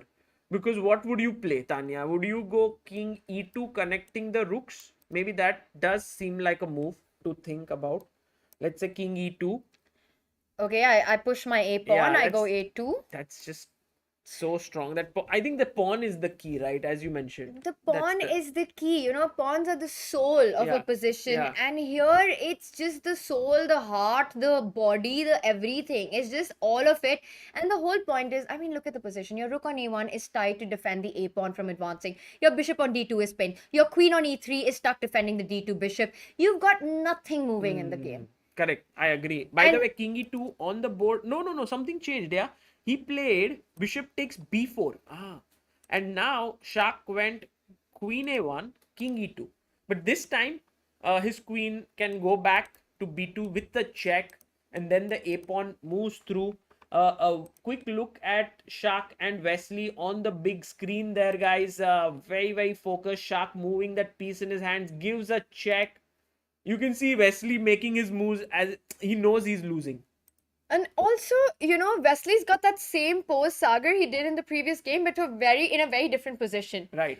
Last game, he was dominating it. Yeah. You know, a strategic domination. This game has been a tactical destruction. Right. Absolutely. Queen b2, and you don't play a move like queen d2 happily. When you are down on material, exchanging the queens. And that too, Tanya, after take, king takes a2, you're queening there. He just goes c5. He's like, I don't care. What? He goes c5. What is c5, What Sagar? is c5? What is c5? It's not even in the first 5 moves that came to my mind looking at this position, you know? Yeah, I think Shakriya's mind works differently. That's why I want to talk to him. I've never been able to even engage in a sort of conversation with him. We'll try. Have We'll you? try. Do you? I know him for a while because we played the World Juniors in Azerbaijan a long time ago. Okay. And this was in Nakhichevan, and we got to know him and his family a little bit. So he's a really nice guy. But between tournaments and between games, it's not ideal. I don't think he feels very comfortable. But we'll ask and we'll see what he says. Yeah. I think I should go and see because this might end any moment. Right. Let's try it, Tanya. Should I? Let's go. Let's go? Let's Okay. maybe once the game ends. Because he'll just leave immediately Okay. if I'm not there. So Let's see.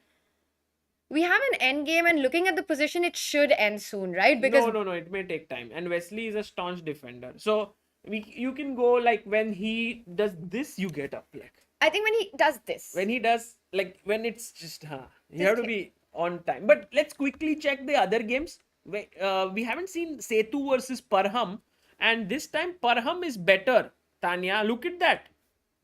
It's 2 pieces versus Rook. But wait, I'm attacking. I've got an attack on the exchange. So what is happening? 2p. Yeah, you lose. Oh, it's Black's move. Yeah, he'll take the Rook, and then Rook e6 attacking the bishop and the pawn. And after King f7, Rook takes b6 will happen. And then we reach a position where there's Rook versus 2 minor pieces and a pawn. Very difficult to say whether it's a draw or whether Black wins. But I think it might be closer to a draw. But Black is going to push. Yeah. Because imagine a scenario where you lose the f5 pawn and the g pawn starts, with these three, because it's going to be king, bishop, knight, and a pawn against just a king and rook defending. Right. At some point, if the pawn advances, you might be forced to give up your rook. And it can get, it's not easy, but I think Black has very good winning chances in such a it'll position. be bishop knight checkmate at the end that Parham might have to do. That will be fun to watch. It'll be fun to watch. Do you ever think like you know how to do it, but you don't want it to come on the board? No. I think I've gone past that. You've done that training. It's like of it, that yeah. when you're driving a car, you don't want slope to come suddenly. I don't want, when I'm driving, I don't want to have to park. That's my That's issue. your bishop and knight while driving a car. No, bishop and knight, again, there was a time when I used to be like, I know how it's done, but I don't want it. But then I actually kind of, And now you know no longer. I played it against the computer a few times, and now it's fine. Fantastic. By the way, Tanya, do you see this? The game has again switched. The evaluation has switched. We looked here, it was equal between Arjun and Gukesh. And then after king e2, knight c6, king d1, king d7, rook c4, that was a small inaccuracy by Gukesh, and Arjun got knight a5, hitting b3 and the rook, and now he goes knight c5 check. But takes on c5, rook c5, knight b3, Arjun will be a pawn up. Yeah, and that's a pawn that counts because you're not going to win the b4 pawn anytime soon. Yeah. Rook c4, I can take on d2. You still have work to do before you this can. is lost perhaps, no? It's very dangerous. I don't know if it's lost or behind not. the pawn, Yeah. and it's so risky. I mean, the only thing that's going in White's favor is that White's king is very close to the pawn. Correct. But it's not an ideal situation. By the way, Sagar, you were mentioning about the b4 and a6 pawn, and it is happening here. Yeah. I mean, again, This is your I told you so moment. and the thing is, here, I have a feeling that people can't touch Arjun in Kolkata. They keep saying that, and it's sort of. I mean, honestly, that last game against Vidit, it was so dead lost. Yeah. To survive that game, you just feel like everything will work in your favor. By the way, we have close to 4,000 people here. Guys, why don't you like the stream? Please do so. It would be very nice. We have how many likes? We have close to 2,200 likes. Let's make it 3,000. If you can do that, it will be really helpful. Let's do it, chat. Let's get that up to 3,000. And currently, I want us to go back to the Wesley Shark game. Okay. Get an update on that. It's still, Wesley continues to fight, continues to put up a resistance, but I don't see this lasting for too long. He has picked up the pawn on e5, and after a move like bishop e4, by the way, it's been played on the board. You can sidestep with the rook, but you also have a very annoying check with the knight. Oh, look at this move. Rook a5. If you take the rook, knight c4 and picking this up. Tactics, always tactics. He's like, I don't care about going knight c4 first. I'll first go rook a5, then I'll go knight c4. Oh, he resigns. Okay, Maybe this is the time. time if I'll we try. can get him. I'll try. Tanya, let's go. I'll try. Can Tanya? I'll give you a fist bump before. Okay, let's do it. Okay, let's do Guys, if Tanya manages to get Shakhriyar Mamediaro, we're going to ask him only one or two questions because players don't want to be disturbed in between their tournament. There's a rhythm and everything. And if we can get him, we'll ask him, how did you find the move B5? That would be fun. But let's quickly, till Tanya comes back and Shak also joins us. Vidit Gujarati is in big trouble here. I don't think his position looks promising at all. Nihal has a rook flowing in here. The pawn is pushing down the board.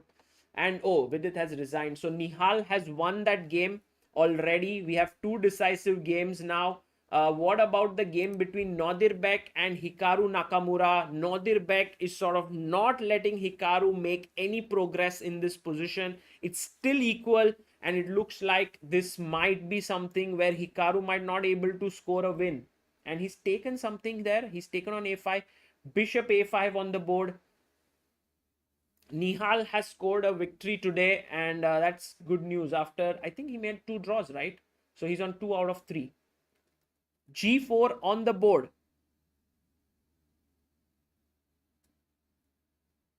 And once again, the question is whether the c4 pawn is a strength for Nodirbek or a weakness here. For now, the way Nodirbek is making his moves, it looks like he considers these pawns to be his strength. But I think Hikaru is slowly getting something here, especially with rook a5 hitting the bishop, the knight jumping in here, attacking the rook. This knight slightly soft here. Things can go wrong for Nodirbek. Can Hikaru Nakamura cause some kind of an upset here? I mean, not an upset, but can turn around the position. He's of course the favorite, but the position was always drawish. Look at them there, totally focused.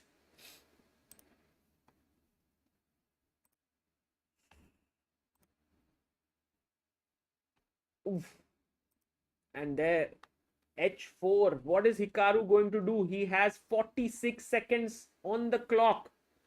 Shak is 3 out of 3. Absolutely. 3 out of 3 for Shakhriyar Mamediaro, just like Nana Zagnidze in the women's section, who has 3 out of 3. And Hikaru down to 30 seconds. He needs to play a move pretty soon. The right move, guys, is rook a5, but I think the most human move here is to play h5 so that your opponent does not push you back. No, he goes knight b8. Not the best move. Not the best move. After knight b8, he wants to perhaps reroute his knight to d7, and so that he can blockade this pawn. And joining us is the man of the moment, the leader of the tournament. 3 out of 3.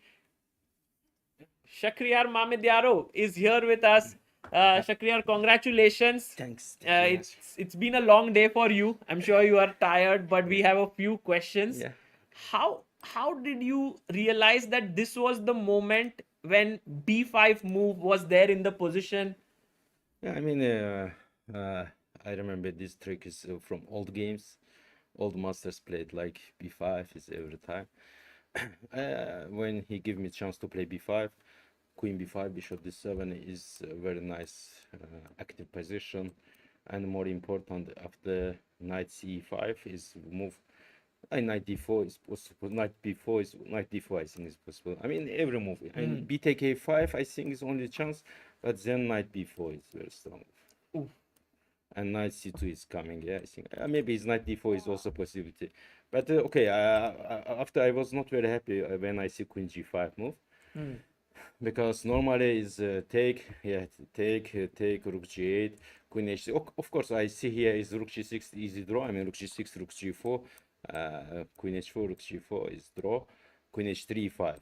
Yeah, I mean, yeah. I mean, but I just calculate. I don't know. Maybe 95. Maybe it's correct. It's not correct. But when I see, I very can, scary. Yeah, when I see how, if I can play, of course, I choose to play, not draw. Yeah, and for this reason, take a3, and right. Not every day you can get position after opening against Westy. So I mean, he's very solid and very good. And absolutely. If I get this position, of course, I need to play after bishop b2, rook g2. Yeah, and 95. I take rook g8. I think is beautiful just move. back. It's the best move. Yeah, best move. Yeah, because rook in g2 is active, but every time is in tempo. And bishop f3 h3, king f1, queen h3, every time attack rook. And for this reason, I just back rook. And after bishop f3, I don't know, I think it's the best move in the game. Queen b8 is Yes. absolutely in my style because, of course, I don't think to play with rook in this position. I just think to play with pawn c5 or something, but I don't think about how to play with rook. But I just want to, of course, continue to attack because if take a8, I can bishop b4 is minimum. Take a queen a8 is everything is Yes, where this and bishop this. b4, yeah. True. But after queen b8 is losing position for me. It's finished because queen b3, bishop b4 is coming, and e4, queen b3. But I don't know why. Again, I lost too much time after winning position. I don't know how to win here. And king bishop d2, queen b3, queen b2, knight this, and here is knight d7, knight d7. Fantastic. And king e2, I calculate too much because king e2, I want to play knight e5 here, and I want to he play a last very nice move, take rook d8, and it's Sukswang. Is no move. Yeah, and is Oh, rook if he d1 comes- a2. Is rook h d1, bishop d2. Rook in a1 is bad.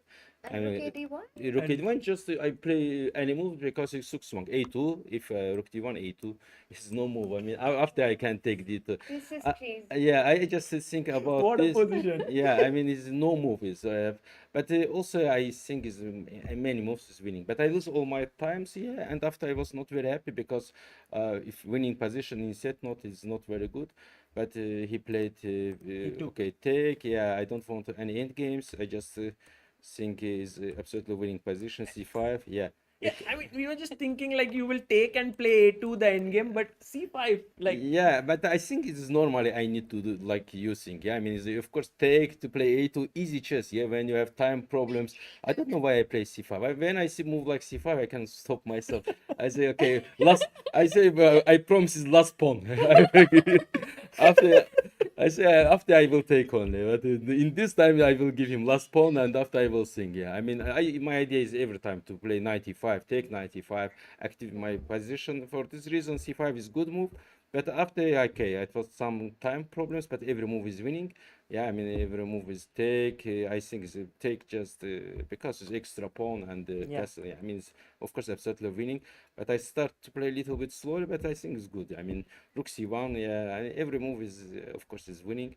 Just play rook d5, king e3, and again I calculate too much rook e8. Why not rook e8? I don't bishop f3. I start to maybe last sacrifice rook take d4, but I think why? Yeah, I mean why I need to do play? you I think, you didn't like two rooks. You Yeah. wanted one to go. yeah, I see rook b8 and then no sacrifice. It's just rook b4, rook b1 is coming, and king d8. Of course, is 95. Of course, I am sure the black is some another easy winnings, but rook a5 I calculate. Last trick is bishop b5. If bishop b5, I want to play rook b3 check. And then pick up the rook. Yeah, yeah. It was actually a flawless game after b5, no? Beautiful game. After b5, I think after b5 is I don't know how to play with white. His problem is he missed b5. Is b5 is absolutely it's like of course I think it's like new novelty or some new games night something. I never see this game like I mean take knight c4. Also I never see game after b4. I mean it was surprise for me before. I played only one game different. I mean it's just after b5 is typical mistake for rapid. Is if it in blitz we can say it's fantastic very hard in blitz, but in rapid it's very good chance to find move like b5, and after b5 I think is for me and I for strong chess players it looks like losing Beautiful. position. Yeah. Would you say this is like a game that you would be a memorable game for you? Okay, I can say is I played too much, too many games, which I can remember from this tournament. Of course, in first day I will remember this game or move b5 or queen b8. Right. But for me, it's upset is normal to win 3 games or lose 3 games in 2 hours. For this reason, for me, it's upset and normal. But first day it was good, and I think all my games I played interesting. In second game also, second game I just played very You strong. sacrifice the pawn there as well. Shah, I it's so just normal for you to give up material for I initiating. yeah, but I sacrifice pawn. But after I look his okay, I understand this is absolutely not correct. I absolutely understand. For this reason, when I play against Indian, I lose all my games. There's no any no any chance play draw against Indian for me. I mean white or absolutely zero. I mean. But you know that this is not good, and then you I played, or understand. I understand it's not good. Of course, it's nobody play knight d4 immediately. e5 is theoretical after knight d4. But he played very fast knight c5. I think I will play one move also very fast, but it is very bad move. But after knight d4, okay, of course, is black is very close to win because it's not correct, very slow attack and extra pawn maybe take e4, but okay, it's rapid, and if you not took some risk, no, not big chance to win. I mean, for this reason, I just play injured from chess, lose, okay, what to do, but it's more important to win more games, yeah, it's more important. But for this that's reason, why we love you, yeah, Jack, and we love your games. Just thanks. one final question. Yeah. There are a lot of young kids, a lot of youngsters watching this broadcast. If they want to inculcate your style of play, what can they do? Okay, I think it's just to work just chess and watch many games. And if you like some chess players, look his game, all his games. I mean, how he When they're play. If say you have one strong, I mean, if you are a idol, some idol or something, to watch all his games. So losing, winning is not important. Just to watch all games, and also, of course. Read book in blindfold ace. I mean, just it's very Blindfold. yeah. I mean, it's for I think it's very good for chess, and you can calculate long and interesting ideas. Did you have an idol when you were growing up, like whose games you saw? Okay, I it was for me many chess players. I'm of one of the I mean Kasparov, Kartsnoy. I love to watch all his games. Spassky, old from old. I don't know why and how when I say I am in top grandmasters, when I say I love also his games Ave, everyone's come on no because Ave is a little bit strange, but really I learned something also from Ave, and Oh. okay, I mean I learned from all strong world champions. I mean also but when I start to play, Carson start. But if I start now, of course, I learned his game also. But, Ah. yeah, but for me, it's idols is like old grandmasters.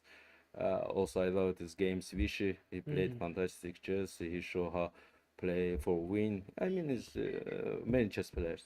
Fantastic, Shak. It was a Thank you. pleasure having you here. You know, Shaq, before we let you go, the one game that comes to my mind for everyone to watch to know your style is your game against Anish. Anish, yeah. This Which is one? a masterpiece. Yeah, it's very Which nice. one? Where? Anish, yeah, in last tournament, I think is the yeah, Oh. it's a very nice game, and it's everything is correct. It's very interesting. Is really, I Oh, mean, those sacrifices. One after the Oh, other. that yeah, was- Sacrifice I think I think it's in one game if you sacrifice everything, and also you play some strategical moves in when you attack. I think it was for me. It's also I think it's absolutely in top 10 in my chess Yeah. career game. Yeah. We look forward to your book, Shaq. Thank we you. need that Thanks. book. Yes, you. fire on board. Thanks. We will try. Thank you, Thank Shak. you very much. Thank you Thank so you. much. Thank you. Thanks. That was Shakriyar Mamedyarov joining us and giving us some wonderful tips, wonderful analysis. It was a pleasure having him here. What a wonderful job done by Tania here, getting him. Tania, we need to know what did you tell him that he was, ready to join. Meanwhile, while we are doing that, it's the game of Hikaru is still going on here with Nodirbek. So let's get there because Hikaru is a piece down. Wow, how He's a did piece this? down. But it's not that easy, right? Because there are only 2 pawns left on the board, and if these get traded off, a bishop and knight versus bishop will be a draw, and that's what Black is trying to do. Black is trying to trade off all the pawns. E4, E3 is always in the air. It's not easy to win this. Yeah, but Tanya, look at this idea now. Bishop to g5, trying to attack this pawn, and if you go e3, trying to exchange more pawns, I go knight d3. I keep my h4 pawn alive. One pawn will be alive, and Tanya, maybe we are looking at this knight bishop mate somehow in this game. We were looking at some other game, right? Parham versus this, but it might happen here. You know, by the way, Sagar, one very important key detail in this position is that the H pawn is the right square. Oh yes, absolutely. This bishop controls it. So any of those endgames work in White's favor. I'll tell you one thing: if Hikaru loses this one, Yeah, he will be in a very tough spot in this tournament. he will be furious with the way things have gone. And Bishop G5 played by Nodibek. No, beautiful move by Nodirbek. Now Hikaru down to 7 seconds, and he must do something here. What did he do? He played Bishop C6, Picks Tania. up the pawn. So now the H pawn has been traded for the F pawn. But now the F pawn cannot be exchanged easily. That is the whole point. That you have separated these best friends. The G, F, and E pawns. Yeah. Now they don't have a connect with each other. Feels sad Yeah, for sad the life. friends. Yeah. Sad life. You can never trade the F2 pawn, and with that, it will be very difficult with this F2 pawn. It's all about trying to create a passer, winning these pawns slowly, but still not easy. Sagar, what White wants to do is get the king to F4. That's what's happening next. And actually, maybe this is just lost now. Wherever you go, I go king F4. Wow, the king is coming up, Tania. This is going to... Oh, he resigned? He resigned. He resigns and he immediately walked off. No, he's No, there. he's there, but He's he there, just but I he can't leaves. believe he resigned, Tania. He could still play on king H5. And king F4. And slowly, I but understand. surely, you will lose each and every pawn and the game. But that was just amazing. Nodirbek beating Hikaru Nakamura. That's the What a huge game. result there. What a game. Wow. And Vidit lost to Nihal as well. Yes, and Parham Maksudlu scored his first win by beating Sethuraman. Parham scored a big win there, beating Sethuraman, but definitely I think our game of the round has to be Wesley against Shak. When we were coming down for the interview, he was asking if B5 was correct. I was like, everything you played, not just B5, everything you played after that was correct.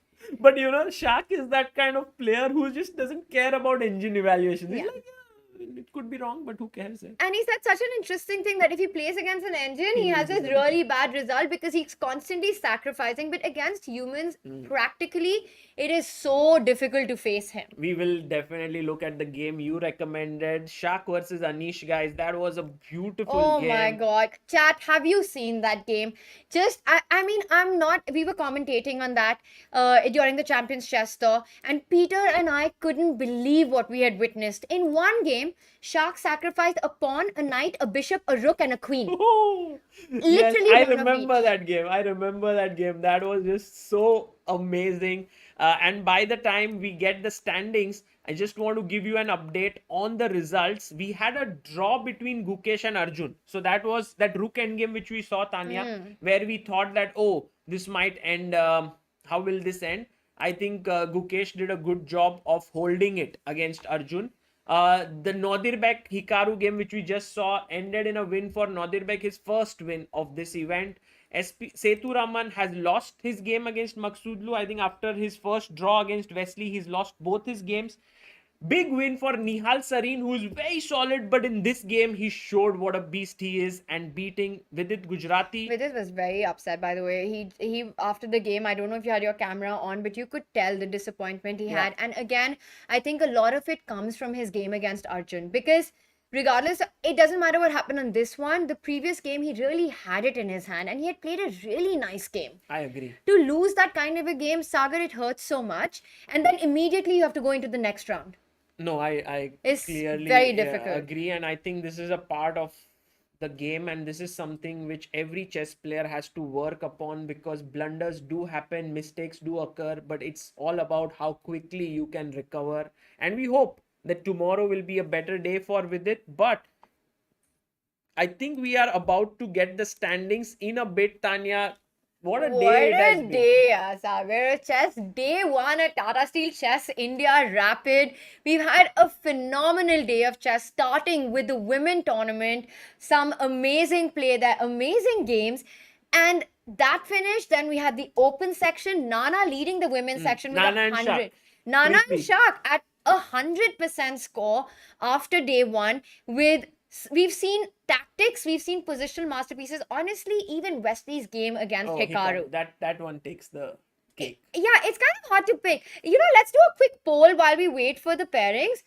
There are standings, yeah. Yeah, sorry, while we wait for the standings, the chat, Which out game? of Oh, these that's a two. good question, because that we'll understand whether our chat is positional or tactical. Yes, out of these two games, very different in their style, but equally thrilling to watch. Wesley versus Hikaru versus Wesley. Hikaru was playing with the white pieces. Yeah. And the next one is Shark with the black pieces against Wesley. So Wesley against Shark. Which game impressed you more? Two very different styles. And both black winning. Both wins by black.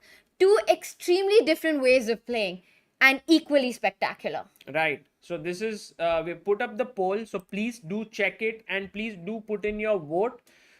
Tania, tomorrow is going to be a huge day, because it's the middle day. We have like Nana and Shaq who have made the progress on the first day, but tomorrow will determine who gets closer to winning this tournament. I'm very excited. Are you tired? You know what?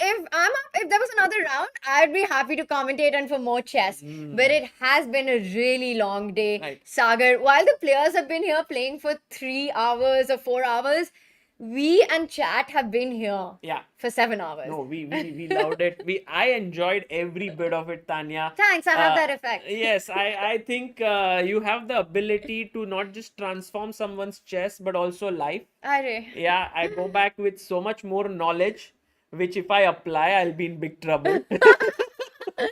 So it's advice, but it's bad advice from me coming in. But Sagar, it's been such a fun day. And what is chat saying? Which game did impress them? Do we have some results on the poll? Let's first look at the standings Let's while take a they look. are looking at this. Guys, do check the poll. We want 3,000 of you to vote. Yes, because honestly, this is what the day comes to. This is what has impressed us as commentators. These two standout games, especially from the evening session that we've had in the Open. And what amazes me is just how different these two games Right, were. right. And One a strategic masterpiece, the other a tactical masterpiece. absolutely. By the way, the leaderboard shows Mamet Diarra having a 1-point lead, just like in the women's section where Nana had 1 full point lead. Oh, wow. And Arjun and Nihal, the two Indian youngsters, Oh. on the number 2 and 3 position with a +1 score. We have Gukesh at 1.5, Nodirbek on 1.5, and that's all the youngsters there. It's amazing. All youngsters in 2 to 5 positions. Then we have Parham on 1.5, Wesley on 1.5, Vidit, Hikaru, and Sethuraman. Wow. Chat, start of the day, few would have predicted that at the end of day one, we will have Hikaru at the bottom of the board. No one. I would No say. one would have predicted that. And that just goes on to show how difficult this format is, how difficult this playing field is, the lineup is. I mean, with Wesley So at 1.5, Hikaru at half a point, this is an insane field. Yeah. And by the way, the chat has loved the game Wesley So versus Shaq a lot more because it was a tactical one. 61% vote for it. Hikaru versus Wesley So gets 39% of the votes. What do you think, Sagar? I'll tell you mine first. Shall I tell you mine? Yes. I think both games blew my mind. But if I have to pick one of the two, for me, it was the Hikaru versus Wesley. Me too. Because the thing is that the finish with H3 and D4 was so spectacular. It's like the whole game is played in this positional style, this beautiful strategic masterpiece. And the end is bam! Yeah. H3, D4, winning the game on the spot. Filled with a lot of little nuances and then this fiery precision at the end. So, I mean, it was everything. It was like a complete package. But, I mean, we want to sort of inspire Shaq. I don't know he'll listen to this or not, but to play more such games so that tomorrow we can really love one of his games that he will play. So that was the standings, Tania. I think it's been a great day, and we will leave you guys with a small recording that has been created by our producer G. They have created something that has happened across the day. Chat, So you're going quickly. to love this. You're going to really enjoy this. Take a look at this. Producer G, let's go. Yeah, let's have a look on our screen.